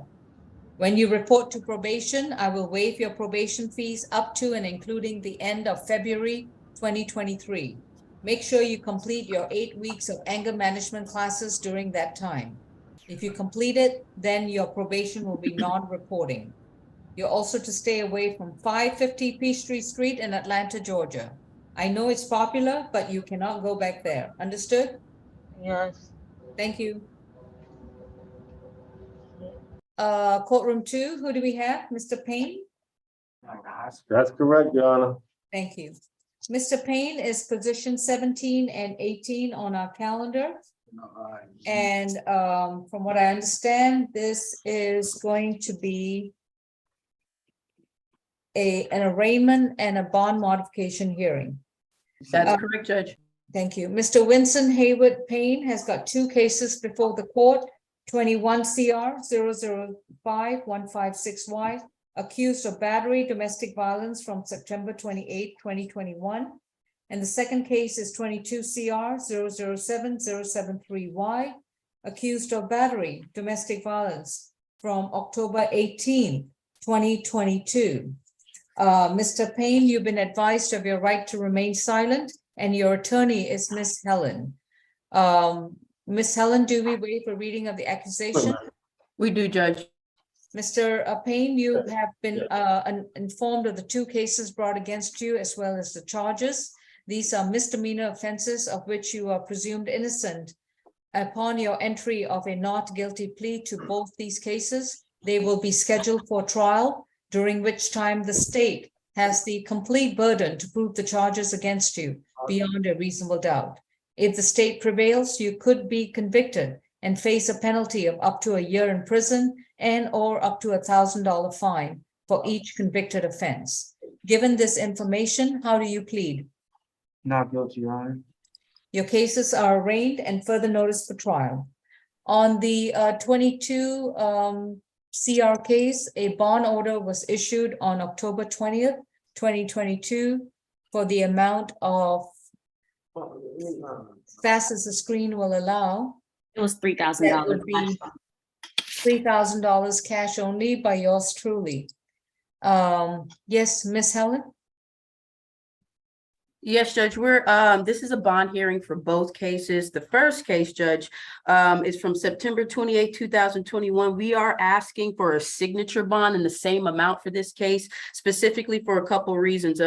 Mr. Payne is 26 years old. He has received his GED. He does have a strong connection and community ties here in Georgia. He's a youth mentor. He's been doing that for the last 6 to 7 years. He teaches music theory. He does have a home studio to which he also hosts those classes, Judge. I also want to point out that he's employable. He's worked with DHL Warehouse in Fairburn for the last several months, Judge. He is from New York. There is going to be some history spoken of New York, George, but he's been in Fulton County, Georgia for the last 3 years. So I do believe he's a resident. He does have strong family ties in Georgia, has a few cousins here in Georgia. I also want to bring note to his history, Judge, because there's going to be mention of an open Knoxville case. There have been some charges that have been dropped from that case. I just want to mention that as well. After speaking to Mr. Payne, there is going to be a mention of probation. He reports. He has been timely. So he has been checking in with those probation services, Judge. So we are asking for a signature bond. I do hear the allegations, but the next case we'll get into, there are also allegations towards the alleged accuser from hitting my client with a car. So he knows to not have any contact with her. He does not want any contact. So Judge, we are asking for a bond modification of a signature bond in this case. I don't believe he's a danger to the community. Can I get pretrial services to read his history? He's also got a Henry County hold. So just, Henry County is the probation, I believe, Judge. In addition to the Knoxville case? Excuse me, it's a traffic citation for a failure to appear. And then there's the Knoxville case, Judge. All right. Yes, Mr. Jordan, I got it about the in-person case. All right, moving on. Ms. Harrison, Ms. Helen wants his GCIC. Your Honor, I'm showing 5 cycles with history in Georgia, Tennessee, New Jersey, and New York. No conviction was listed on his GCIC. All right, thank you. So Judge, this is not a long-standing violent individual. That is why I'm having this bond hearing on his behalf. I'm requesting this judge, this court to make that petition and that change for Mr. Payne. I don't believe he's a danger to the community. He's not a danger to the alleged accuser. He wants to be protected from her and have distance from her. I do believe he's going to come to all of his court dates. And again, I don't believe he's going to be a danger to reoffending or leaving the state, Judge. All right, Mr. Tolley? Yes, Judge. So for position 17, the first battery family violence case, you issued a $2,500 signature bond through pretrial services. However, the defendant did violate those conditions and he had contact with the defendant again for the second case. And so as a result, Judge, the state would definitely object to you modifying the current bond, and we would like for that to be a cash bond as well. Your Honor, this defendant also is a flight risk. He's a multi-state offender. As you did hear from pretrial, he has open cases in Tennessee, New Jersey, New York, and Georgia. And Judge, the case that is open from Tennessee is as recent as August 19th, 2022. So considering the date of that offense, the state is concerned of his ties to the community. He does run a significant risk of reoffending. And as a result, for the second battery family violence case, you did issue a $3,000 cash bond. Judge, the state would like for that to remain the same. There has been no change in circumstances. And we would like for that to remain the same, Judge. Anything else, Ms. Helen? Yes, Judge, for that second case, I know that you read the warrants and the incident reports. Mr. Payne told the police, I have pain on my right leg. She tried to hit me with the car, and that's where I sustained that injury. I don't know if those officers followed through with that report of that, but Judge, the alleged accuser is offering violence to Mr. Payne. He's trying to follow the bond order since 2021 by staying away from her. Judge, again, those open cases are still open. I've talked to Mr. Payne, even though that case is open, one of the cases charges have been dropped in it. So Judge, we are asking for that bond modification of a signature bond for the first case in the same amount. Also, a bond modification for the second case of a $3,000 cash to a $3,000 signature bond. And if Your Honor is unwilling to do the $3,000 signature bond, we are asking for a bond no more of a $1,500 surety bond for that position 18 case, Judge. Ms. Helen, I appreciate your client's perspective of the case, but yes, you're right. I did read the warrant before I issue a $3,000 cash bond. It is a very, very difficult bond to make, and I don't make those lightly. And in reading the warrant, I have a different perspective of the allegations in this case for bond purposes. And my perspective is that he violated the 2021 bond order by engaging with the alleged victim. That's my perspective. And that's like I said, if the district attorney's office wants to take that up, that's entirely up to them. But based on my review of both the cases, the warrants, he's not only violated the bond order, he's engaged with the alleged victim in violation of the bond order. He had a signature bond, which is a privilege, and he lost it by violating the bond order and getting arrested again by engaging with the alleged victim in what appears to be another alleged violent incident. So, and also on top of it, then we add more layers. He's a multi-state offender. He seems to get into trouble wherever he happens to be. The bond is very reflective of the of this particular case under Ayala. So the request for a bond modification is denied. Thank you. We have concluded with Mr. Physician. This is arraigned and further notice for trial. And Miss Helen, please go ahead and confer with Mr. McLean as to the rest of the cases. We have a few more we've already addressed. Position 22, Shelton, have we addressed him? We have not, Judge, and that is. Right now, Your Honor. Okay, thank you. And I think the remainder of the people there, the cases are mine, Judge. I That's just not have one. 22 and 24. Correct. Okay. Mr. Mikkel Shelton Tipton is accused of public drunkenness and possession and use of a drug-related object. Case 22 CR 0031148. Mr. Shelton Tipton has been advised of his right to remain silent, and his attorney is Miss Helen.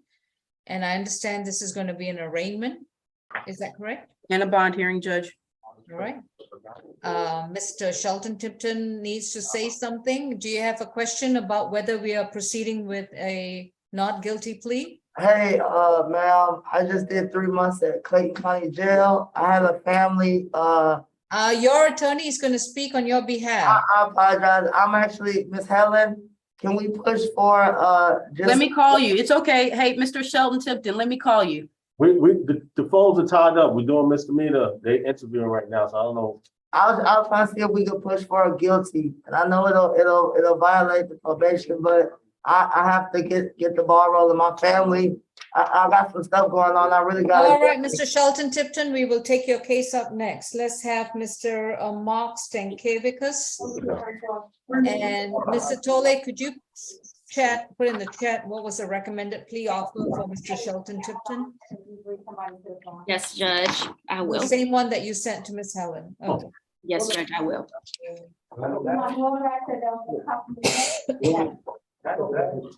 This is position 24, case 22 CR 007-094D, State versus Mark Stankiewicz, charged with DUI, driving under the influence of alcohol, less safe, driving while license suspended or revoked, reckless driving, failure to maintain lane or improper lane change, fleeing or attempting to elude a police officer, possession of an open alcohol container, and driving within a gore, barrier, or section separating a roadway or highway.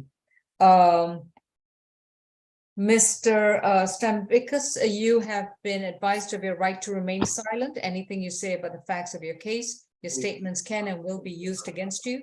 You have a right to an attorney, and representing you is Ms. Catrice Helen. Mr. Stankiewicz case, and I do apologize if I'm mispronouncing his last name, is going to be an arraignment and a bond hearing. Would that be correct? That's correct, Judge. All right. And do you waive a reading of the accusation of these charges? I do, Judge. Mr. Stankiewicz, is that correct? Stankiewicz? All right, Mr. Stankiewicz, you have been charged with the misdemeanor offenses that I've just listed.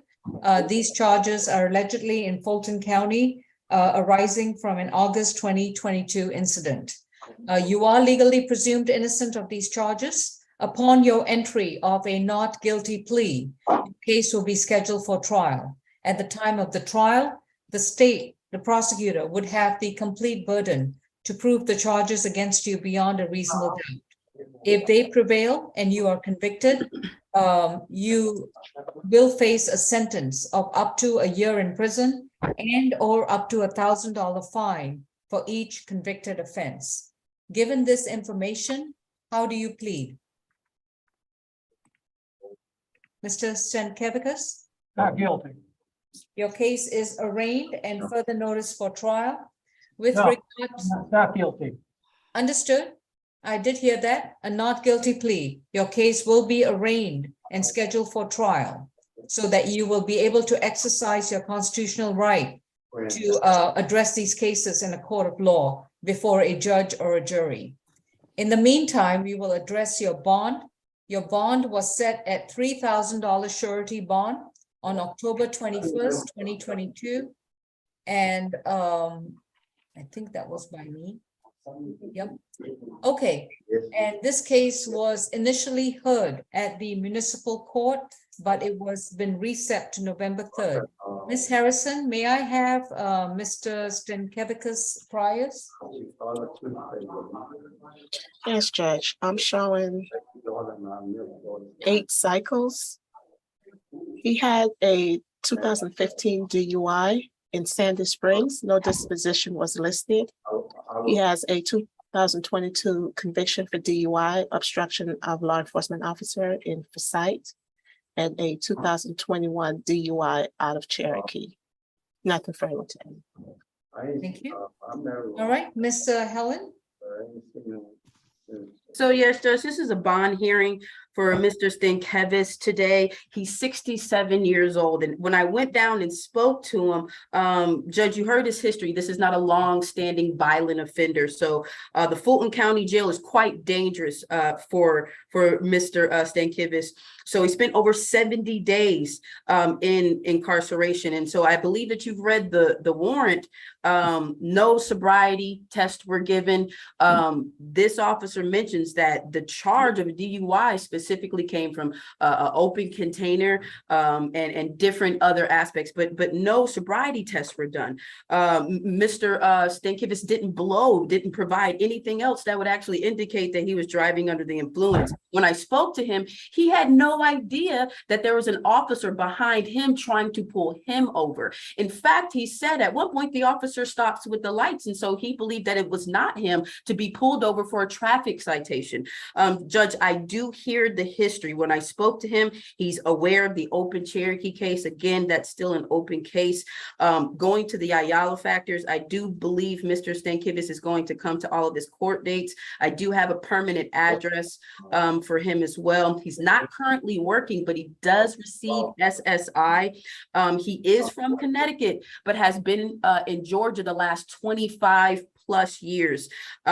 Even though when he is not working, he does volunteer at the music concert industry as a guest ambassador for the last 2 years, Judge. I am asking for this bond modification set by this court to be modified to a signature bond on behalf of Mr. Stankevichus. I think he's going to come to his court dates. I have a good address and contact information. I do not believe he's going to reoffend. He understands how serious this case, as well as the other open cases mentioned, are. I just want to mention again, he is on SSI. He's 67 years old. I don't believe he's a danger to the community, Judge, either. So we are asking for that bond modification. Mr. Tooley? Yes, Judge, the state would like for the bond to remain a $3,000 surety bond. Judge, considering his criminal history, he does run the risk of reoffending. He has convictions for DUI from 2018 and 2022. Also, fleeing or attempting to elude a police officer as well. That's a conviction from 2022.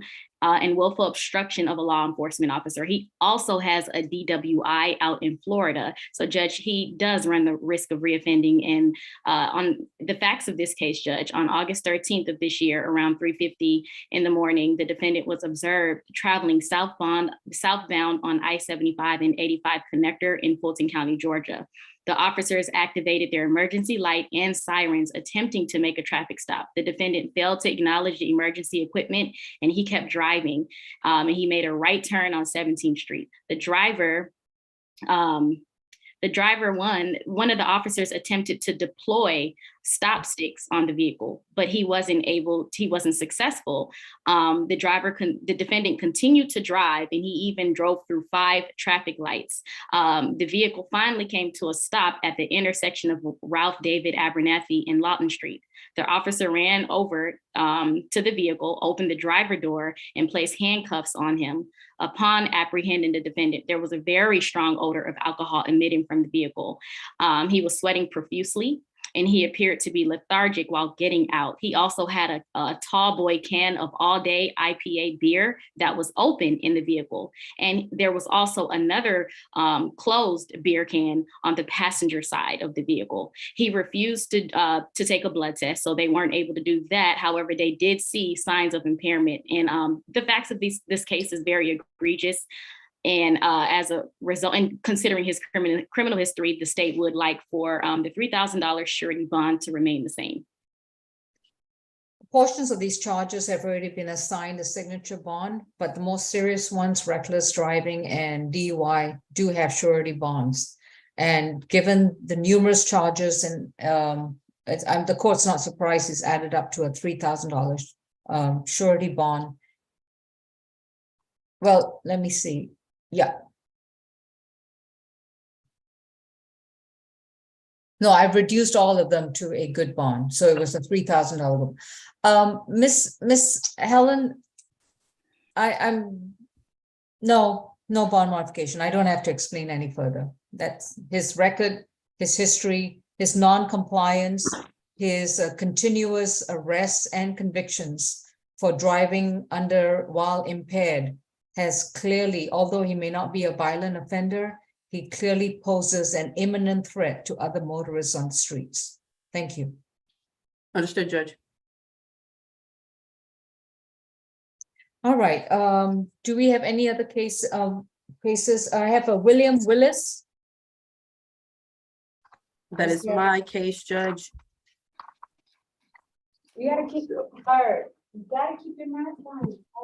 Officer Norris, is there a William Willis in the courtroom? Is that him? That's Mr. Willis, yes. I'm on board with you. I'm on point with you. No. All right. I already talked to him. I've already been calling him back today. So I already, when I get that out, the case got dismissed. All right. We're going to ask courtroom 2 to keep it to a dull roar. Mr. William Willis is accused of misdemeanor obstruction of an officer, simple battery against an officer, and criminal trespass in 22 CR 007-124E. Mr. Willis, this is from a October 21st, 2022 incident. Mr. Willis, you've been advised of your right to remain silent, and your attorney is Ms. Helen. Ms. Helen, do we waive a reading of the accusations? We do, Judge. Mr. Is someone speaking in courtroom 2 very loudly? Could you ask him to speak quietly? Thank you. Okay. Mr. Willis, you have been charged with 3 misdemeanor offenses. You are legally presumed innocent of these charges. Upon your entry of a not guilty plea, the case will be scheduled for trial. At the time of the trial, the state will have the burden to prove the charges against you beyond a reasonable doubt. If the state prevails, you could be convicted and sentenced to up to a year in prison and/or up to $1,000 fine for each convicted offense. Given this information, how do you plead? Guilty. All right. So Mr. Willis, when I came and spoke to you, you told me that you wanted a bond hearing. Is that still the case? Yeah, I wanted the signature bond. Okay, so when asking for a bond hearing, you're pleading not guilty. Okay. Given the information I provided you, especially on the part if you are convicted, how do you plead? Not guilty. The case is arraigned and further notice to trial. Mr. Willis's bond at the present time. Miss Helen, go ahead with your argument. Sure. Mr. Willis already beat me to the punch. Judge, I am asking for a signature bond today. I know that you've read the warrant and the allegation. So the allegation, the big one, is that there's some type of aggressive or over-the-top contact with the officer on a bus. When I went and spoke to Mr. Willis, this is MARTA police, and when the MARTA police come on the bus, there's a narrow pathway that they're talking to him on. They ask him to come off. As he's coming off, he makes a contact with the other officer's shoulder. Judge, this was not a violent swing or a bite or a spit or a punch or a push. This was merely trying to get off the bus as the MARTA police was asking him to. So Judge, I do not believe he's a danger to anyone mentioned here. I don't believe he's a danger to the community. He was trying to, I do hear the allegations of the situation, but he was trying to get home to where he wanted to be, Judge. And so he's 30 years old. He has one child that he's a primary caregiver of. He is from Florida, Judge, Miami, Florida, but he has been in Georgia for the last 7 years in DeKalb County. He has had some college experience too, Judge. The Atlanta Technical College, his major was computer programming. And then he had also finished high school in Miami Western High School, Judge. He is employable, has done warehouse work for the last several months, forklifting as well, temp agency work as well for different companies, Judge. He does have an apartment that he wants to maintain. And while being incarcerated, Judge, he's going to lose that apartment as well as that job. And I believe his history, he spoke to me, he stated he didn't have any felonies. So I don't believe this is a violent, dangerous criminal. So based off the Ayala factors, we are asking for that signature bond modification. And I don't believe that he's a danger to the community, but I do believe he'll come to all of his court dates. All right. Mr. Tully, I've already read the warrants and so forth. Anything that, well, if you have his history, that would be great. Yes, Judge. So the state would like for the $1,500 total surety bond to remain the same. And that is because he does run the risk of reoffending. He also does serve as a danger to the community, considering that he does have a conviction for battery family violence as recent as February 23rd, 2022. He has convictions for simple battery and 2 counts of willful obstruction of a law enforcement officer from 2016. He also has arrests for disorderly conduct and a probation violation from 2019. And Judge, the state does have a different version of the facts. He actually elbowed the officer in the chest intentionally. And then when they tried to arrest him, he resisted arrest. Okay. So state that for the record. Request for bond modifications denied.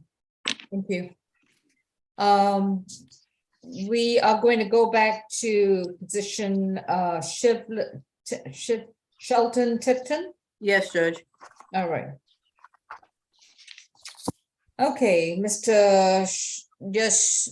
Helen, do you still want to proceed with a plea hearing for Mr. Mikel Shelton Tipton? I believe the phones were still locked up. I wasn't able to speak to him, Judge. If I could get 5 minutes to call to see if a phone is open.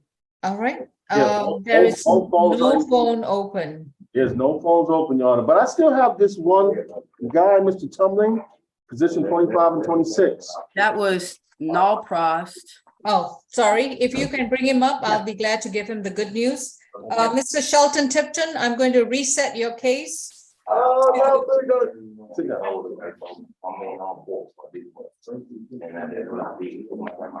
Currently, the case is been arraigned and further notice for trial based on his conversations with his attorney.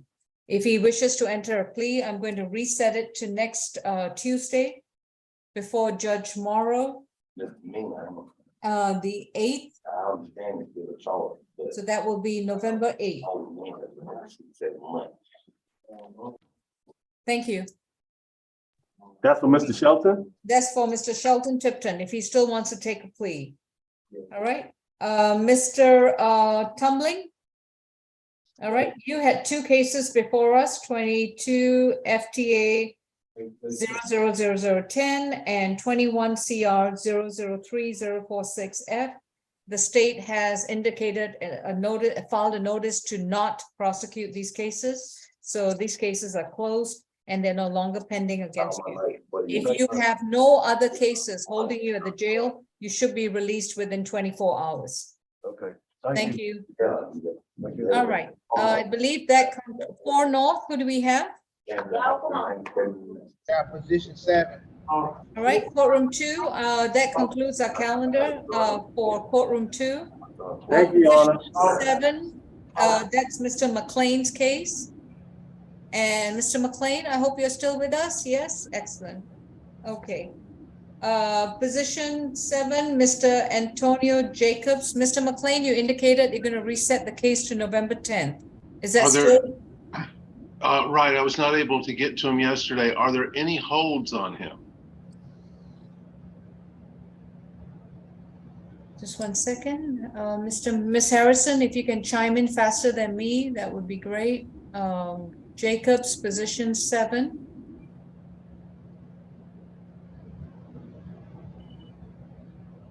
He has a failure to appear from February 25th, 2022. A bench warrant was issued on March 7th, hence he's got this bench warrant hold. But is that, you're speaking of a separate case or? No, this case. Right. Bond is currently set at, yes, he does have other holds. He's got Right. a total bond outstanding for 74,000. Okay, Mr. Jacobs, I'll continue to work on that March of 2021 location that we spoke of. Okay? All right, this case is reset to November 10th. Thank you. Thank you. All right, do I need to go over the calendar again, folks? Otherwise, I have one case to address in the courtroom, and then I will move on to my competency calendar. Let's move on to Miss Helen, you okay with the, I've already gone through a roll call, final calendar call. You okay? I was following along. I got it, Judge. Thank you so much. Okay, thank you. Position 1, sorry.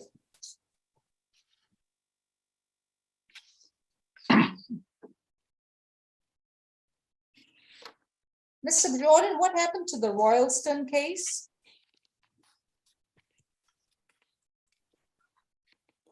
Okay, well, that's okay. I have Markelia Patterson. Markelia Patterson is. You can go to that. Yes. Yes, ma'am. Markelia Patterson, this Yes. is 22 CR 0068978. You were accused of battery, domestic violence from October 13th, 2022. Yes, ma'am. All right.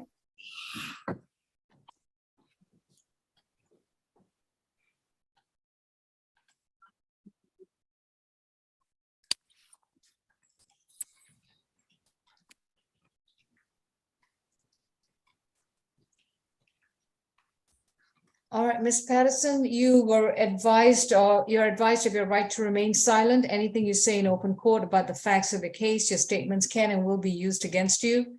You have an amended accusation was filed against you on October 19, 2022, and you are accused of battery, domestic violence from the October 13 incident with respect to the alleged victim. And that is Sean Rickier Walker. You were issued a $1,500 good bond, and it appears that you have made bond, and your case is going to be further notice for trial. Do you have? You do have a right to an attorney. If you cannot afford one, you can speak to the public defender's office to see if they want to if you qualify for their representation. If you do not qualify for their representation, then you need to hire your own attorney. How would you like to proceed? I will do the public defender now. All right. And today what we're going to do is arraign your case, which means that you're entering a not guilty plea. All right? Yes, ma'am. All right. Now, this lady who's appearing on Samsung, are you related to this case? No, ma'am. All right. And what's your name? Ashley Warner. Okay, that would be our DV bench warrant case, I believe. Yes. You need to come. All right, Miss Patterson, who are you calling? You asked, was she the victim? No, this is the victim. She's here in the court. And why is she in the courtroom? She went, you got a half of that or something she's saying, but she's been talking to, when we got here earlier, I got here, the courtroom is live. All right, so you're already in violation of the no further contact. I'm going to put a pin on that. You go ahead and have a seat. And Miss Walker, if you want to come up to the table in front of you. No, you stay where you are, Miss Patterson. All right, Miss Walker is going to appear at the she's going to appear and be seated at that table.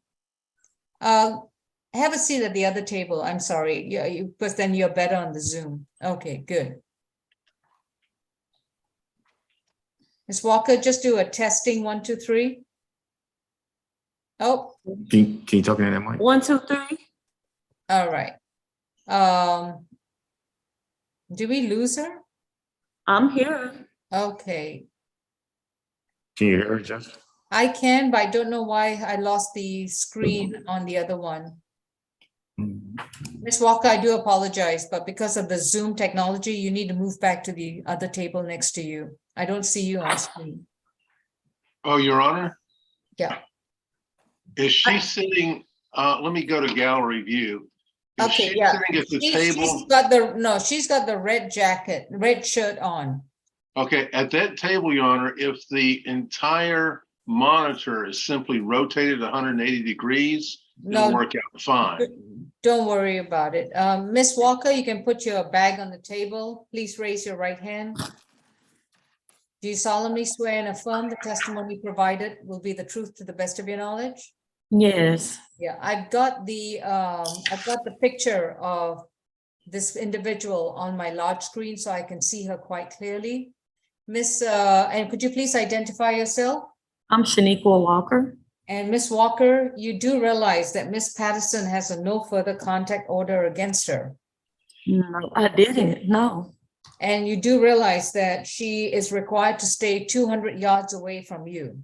No, I didn't, because And she's my sister. And by both of you being in the same courtroom, that is in violation of the bond order. We wasn't aware of that, Your Honor. She was totally aware of that because that was her instructions by the judge when she was in jail. I was not aware, nobody contacted us or anything. We haven't had time to speak with nobody at all. I have not. All right. Miss, now is Miss Patterson living with you at No. Ivydale Drive? No, she's not living with me, Your Honor. She's from a whole nother state. She Okay. was visiting. Yes, ma'am. All right. So what would you like to tell me? I would just like to let you know that I filled out a form, well, it's supposed to be an affidavit, but I filled out a written form because this is my baby sister, and I don't want to file no charges, or I do not want to go forward with prosecution. This is my baby sister. All right.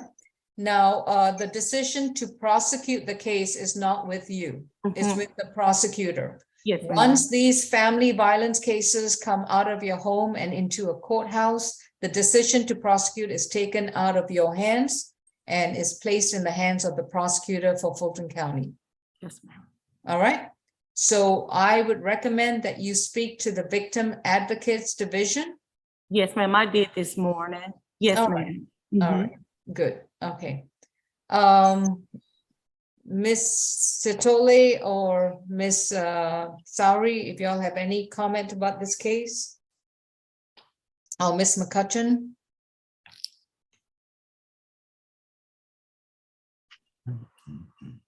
Miss Sowry? Sorry, is that your case? No, Your Honor, it's not. Screen time. Is that Ms. Satoli's case? No, Deputy McCutcheon is not. Was this case not originally on the calendar? This case has been put on a status calendar. The alleged victim wants to have no contact, so she was placed on this calendar. So we have a request from the alleged victim to amend it to no further violent contact. I just need to know the state's position on that. And that is the victim that's present in court. I just heard her testimony, Judge. Right. She Your Honor, is- again, I apologize to the court. Can you just give me the case number, Judge? Sure. It's 22 CR 0068978. 0068978? Correct. No, 97A as in apple. Oh, 97A. Thank you.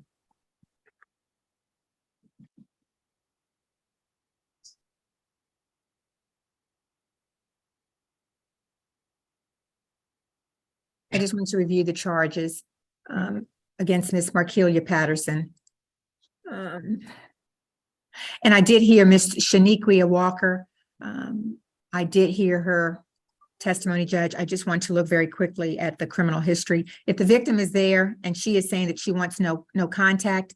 No further violent contact. No further violent contact, Judge. I just want to look at the history to see, and it looks like I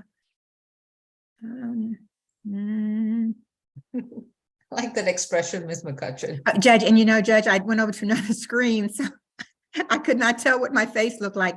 No, you just have the expression which reflects your mind thinking. Oh, okay. I saw that there were multiple cycles. If the victim is present, Judge, and she is saying no violent contact, then the state will not oppose that. All right. Miss Walker, you can go back into the gallery, please.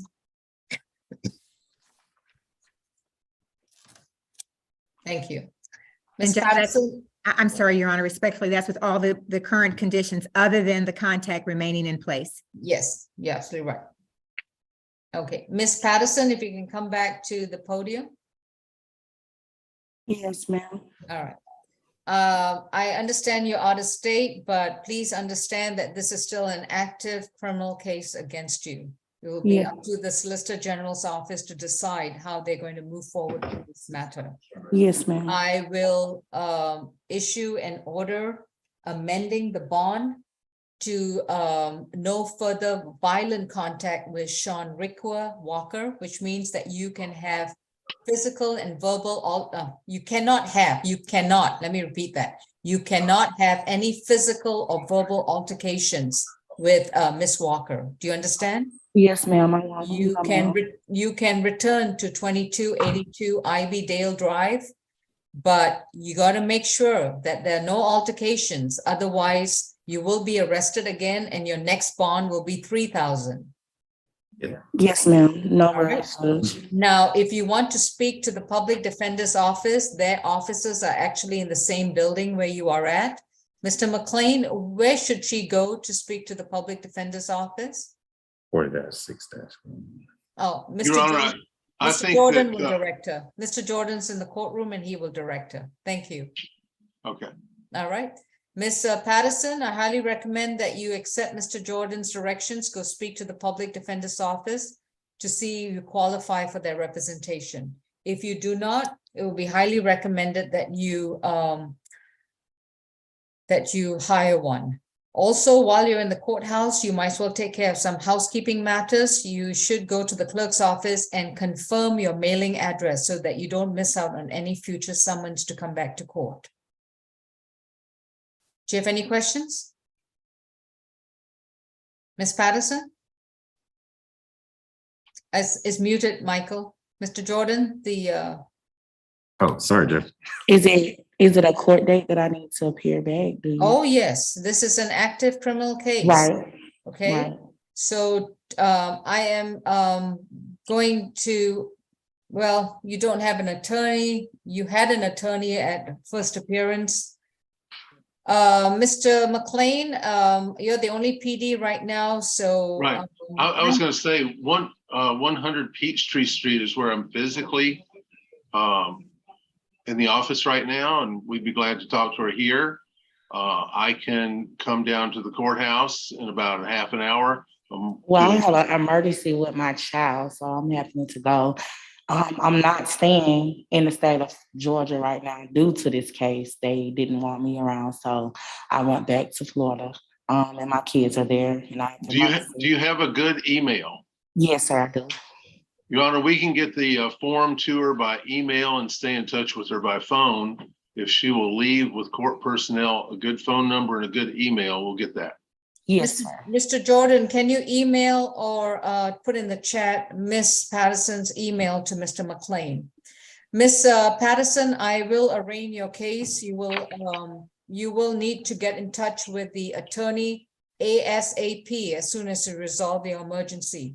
But Yes, but I understand that you will be entering a not guilty plea today. yes, ma'am. All right. The accusation that was filed on October 19 states that the Solicitor General's Office of Fulton County does charge Markelia Patterson with the offense of battery, family violence, a misdemeanor for that said accused in Fulton County, Georgia on October 13, 2022, did intentionally cause visible bodily harm, scratches to Shoniqua Walker, who is the other person formerly living in the same household of the accused, by striking her in violation of Georgia law 16-5-23.1 subsections F2. This is the accusation brought against you. Upon your entry of a not guilty plea, the case will be scheduled for trial. Make sure your address and contact information is current with us at all times. Yes, ma'am. At the time of the trial, the prosecutor will have the complete burden to prove the charge against you beyond a reasonable doubt. If the state succeeds, you could be convicted and face a penalty of up to a year in prison and or up to $1,000 fine. Do you understand? Yes, ma'am. Okay, given this information, how do you plead? Not guilty. Your case has been arraigned and is going to be further notice for trial. Please make sure, like I said, go to level 1 of this building and update your contact information unless Mr. Jordan's already got it. Yes, ma'am. As soon as Mr. McLean sends you that email, you have to respond. The clock is ticking right now. And Mr. McLean has to make some decisions as to what motions he's going to file if the public defender's office takes your case. Understood? Yes, ma'am. Otherwise, you need to hire an attorney within the next couple of days and let your attorney know that your case has been arraigned and they need to file the appropriate paperwork. Your Yes. attorney must be licensed in the state of Georgia, not Florida. Yes, ma'am. All right, thank you. That concludes. Your this Honor, case. may I make Yeah. an announcement to Ms. Shaniqua Walker, if she's still in the courtroom? If she would please call the Solicitor General's office. Ms. Walker still in the courtroom, Your Honor? She said she spoke to the victim advocate's office this morning, so Okay. they should have the information. All right, thank you, Judge. But she said they don't. Okay, Judge, you she was please- actually sent to the clerk's office. Yeah. So she went upstairs and they sent her back Okay. down to the If clerk's office. she can provide her phone number, and if you can put that in the chat to Ms. McCutcheon, please. Thank you. All right, thank you, Your Honor. All right, I have a DB bench warrant case, and that is Warner, Warner, okay? Let me just pull up the case. This is State versus Ashley Warner, 22 CR 003377A. Ms. Warner was charged with battery, if I'm not mistaken. Simple battery, domestic violence from an incident date of May 28th, 2022. Ms. Warner is appearing via Zoom under the panel name Samsung SM something. Ms. Grace, if we can amend that name to Ashley Warner, please, that would be helpful. Ms. Warner failed to appear in court on October 6, 2022, before Judge Roth, and a bench warrant was issued for her arrest. She has submitted a request to set aside the bench warrant. Ms. Warner, you have a right to remain silent about the facts of the case. Any statements you make, your statements can and will be used against you. You have a right to an attorney, and if you can't afford one, the Public Defender's Office could represent you, or you could retain your own counsel, or you can represent yourself. How are you proceeding attorney-wise? Myself. All right. Please understand that if you choose to represent yourself, that you're responsible for all legal decisions and how it impacts the particular facts of your case. The court does not have the authority to give you any legal advice or to explain your options to you. Do you understand? Yes. All right. You've asked for a set aside of your failure to appear. What would you like to, and you were given a signature bond through pretrial, which means that by virtue of failure to appear, that signature bond through pretrial is going to be revoked. Oh, I actually spoke with pretrial. It was actually pretrial that sent me to the wrong courtroom, and they were behind. So after she did her roster, it was too late. So that's why they reset my court date. To what date? Excuse me? I don't understand your explanation. Pretrial sent me to the wrong courtroom on my court date, and they were running behind. They sent me to 3C, but I was supposed to have been in H something. I forgot what they said, but I talked to Ms. Middlebrooks, and I explained to her that same day, and pretrial and Ms. Middlebrooks knew I was in the court, so that's why they reset me. It wasn't my fault. And who was the pretrial officer who gave you this information? Ms. Hayes, Officer Hayes. Okay, all right. Ms. Sari? Yes, Your Honor. The state was unaware of the defendant's reason for the FTA. However, given her explanation, we will defer to the court to decide to set aside the bench warrant or not. I did note this defendant has received signature bonds in the past. I don't see where she's failed to appear on those. We do have contact with this victim, so we do intend on proceeding. So we would just defer to the court regarding this defendant's situation. All right. I'm going to set aside the failure to appear and reinstate her signature bond. And Ms. Warner? Yes. Get one thing straight. Okay. When you get notices to appear in court, the Mhm. only person that you can rely on, the only persons that you rely on is yourself and or your attorney. Okay. It's your responsibility to make sure where you need to be. Okay. And nobody else's. And if there's another failure to appear, that signature bond will be converted to a surety or cash bond. Okay. Thank you. Yes, ma'am.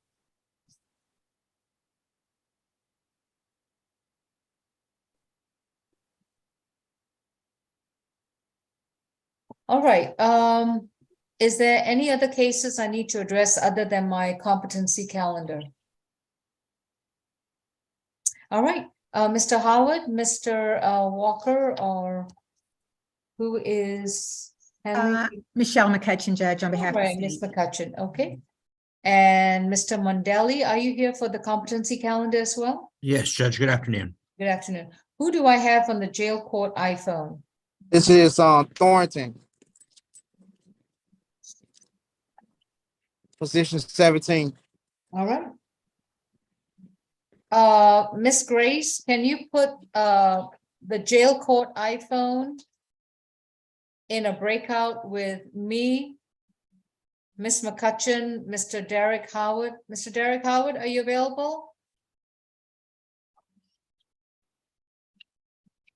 Yes, Judge, I'm here. All right, let's put us all in a breakout room with Miss Kasha as well. No, not Miss Kasha. Where is my? Who is here today for? Yeah, it is Kasha, Judge. It is Kasha, okay. Yes. So Judge, that's you, Walker, McCutcheon. There's no Walker. Is Miss McCutcheon Okay. today? Okay. It's a jail court. Start with jail court iPhone. Phone. And then Miss McCutcheon, Yes, Mr. Derek Howard, yes, Kasha, yes. and me. Okay, and not Mr. Mandela. Okay, I don't think that's Mr. Mandeli's client. okay, okay. No, Judge. Okay, Judge.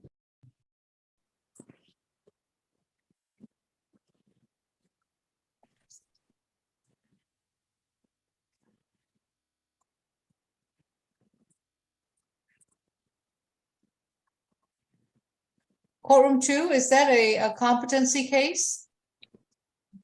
All right, I'll be right with you. What position number? Your Honor, I have position 3 and position 9 for the competency in courtroom 2. There you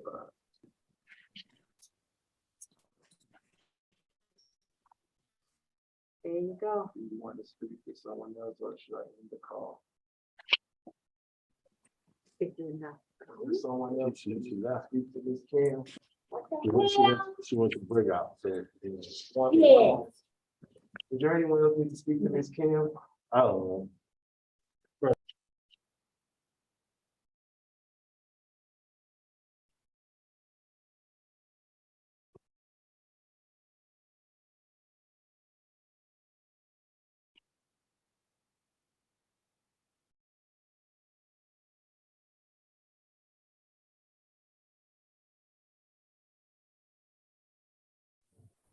Francois.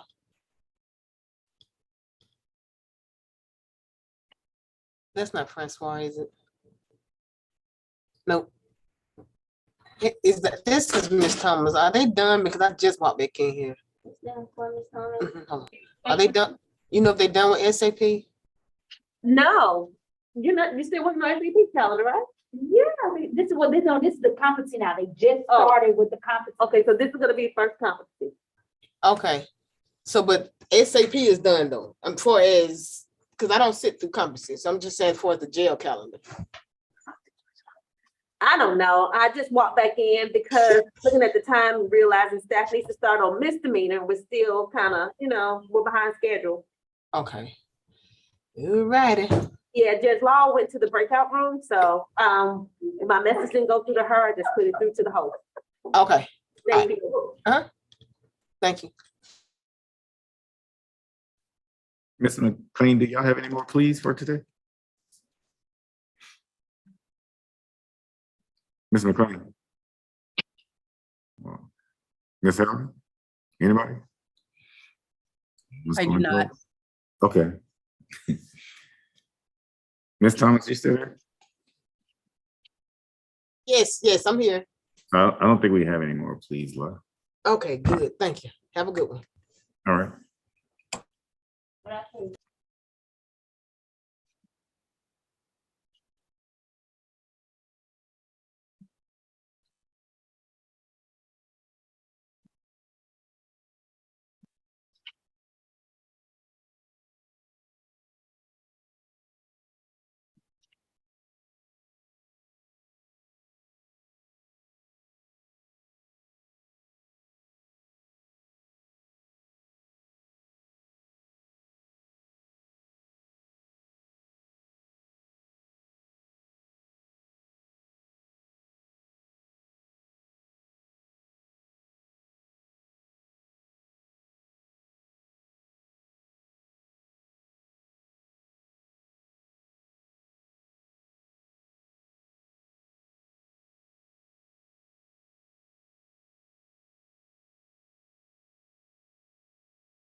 This is Judge Lal, and I'm resuming our hearings on the competency calendar. Courtroom 2, Mr. Mondelli, you will be joining us in the next breakout session, okay? Thank you, Judge. Courtroom 2, we have position number 3, I believe, Mr. Alan Boyce, is that correct? No, ma'am, this is position 9. Okay, is Mr. Alan Boyce in the courtroom? Yes, he is. All right, Mr. Boyce, very briefly, I just need to let him know. Okay. Mr. Boyce, your attorney is Mr. Derek Howard, and please remember you have a right to remain silent. Anything you say about the facts of your case, your statements can and will be used against you.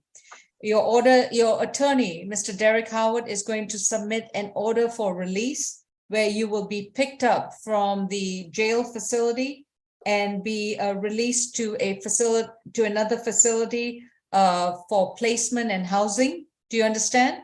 Understandable. You will be released from jail. You will be provided with the requisite medication which you need to be compliant with. And you need to make sure you do not violate the law or any other conditions of your bond. All right? Your pay will be reset to December 15th. You need not appear. Your attorney will give me a status and hopefully to let me know that things are going well with you, that you're progressing well, you're not violating the law, and that you're well on your way to being a suitable citizen, okay? For sure. All right, thank you. That's all I had to tell you. Thank you. All right. Okay. Position number 9. I want to go.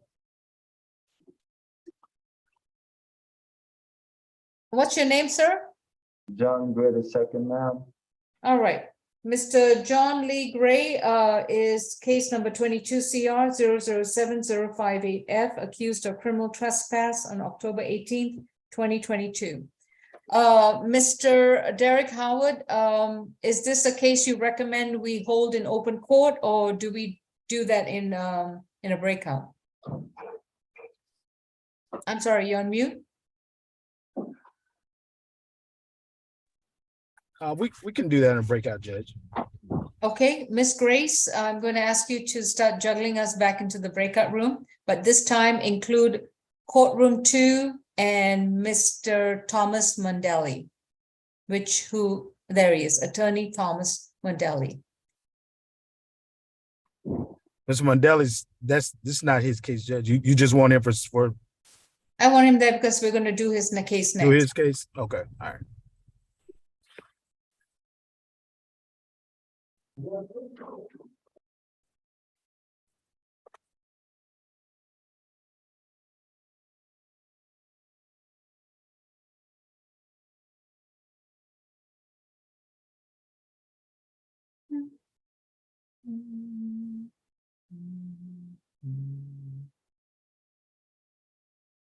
Miss Grace?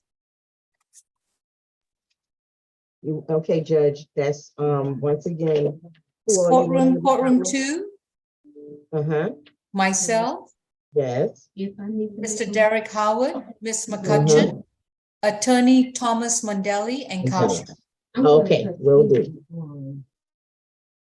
6 of us.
Oh, Miss Grace, could you place courtroom 2 and me in the breakout room, please? Courtroom 2 as well.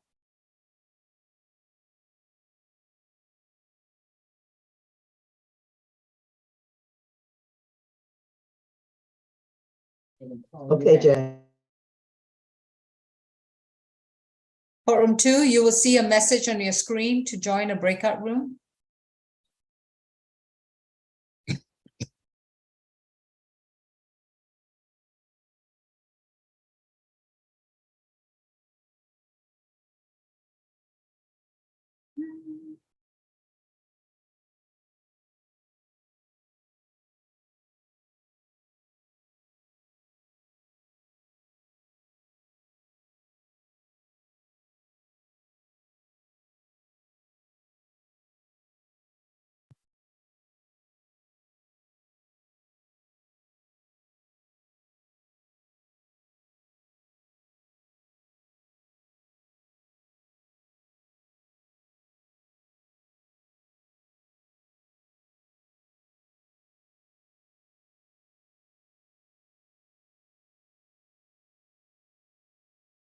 Judge, I just emailed April Champion all of my SAP documents. Can I be excused? Yes, Miss Ellen, thank you so much. You're free to go. Thank you so much.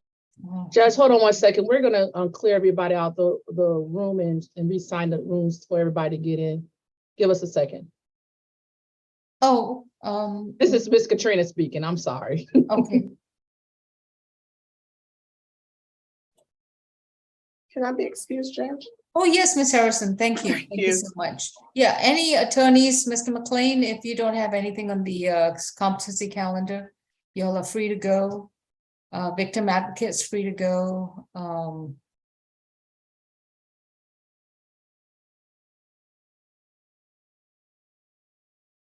Miss Maldonado, okay, free to go. Mr. McLean likes to watch, so thank you.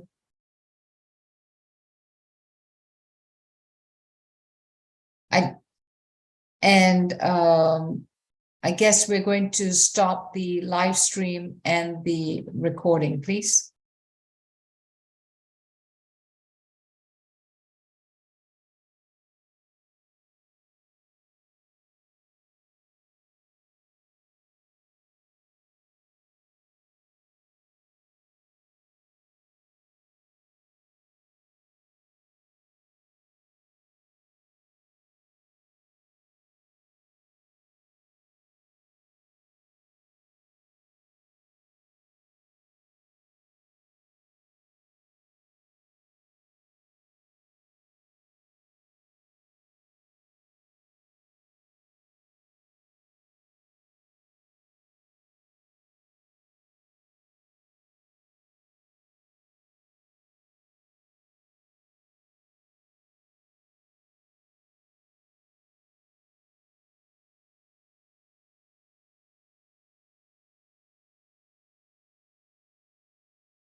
Miss Melissa Grace.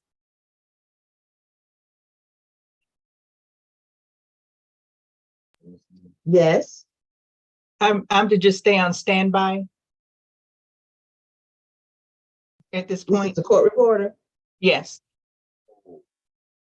They probably won't. My supervisor said they probably wouldn't have anything that would need to be recorded. Okay, so I should go ahead and leave the meeting now? Yeah, that's fine. I don't think they're gonna, the only thing would need to be recorded is a plea, but I don't think they're doing a plea off of this. Okay, I mean, I don't mind. I was just checking. Yeah, that's fine. And if they're doing a bond hearing, they're gonna settle everything in that room before they come back out anyway. It's usually they're consented. Okay, so. Yeah, that's fine. Log off. Okay, I was just trying to figure out who he was when you said that. I was like, oh, I might have known. But Yeah, yeah, it's the you're good. Log it's off. the court reporter. Okay, thank you. You guys have a great rest of your day. You do the same. All Bye-bye. right, bye.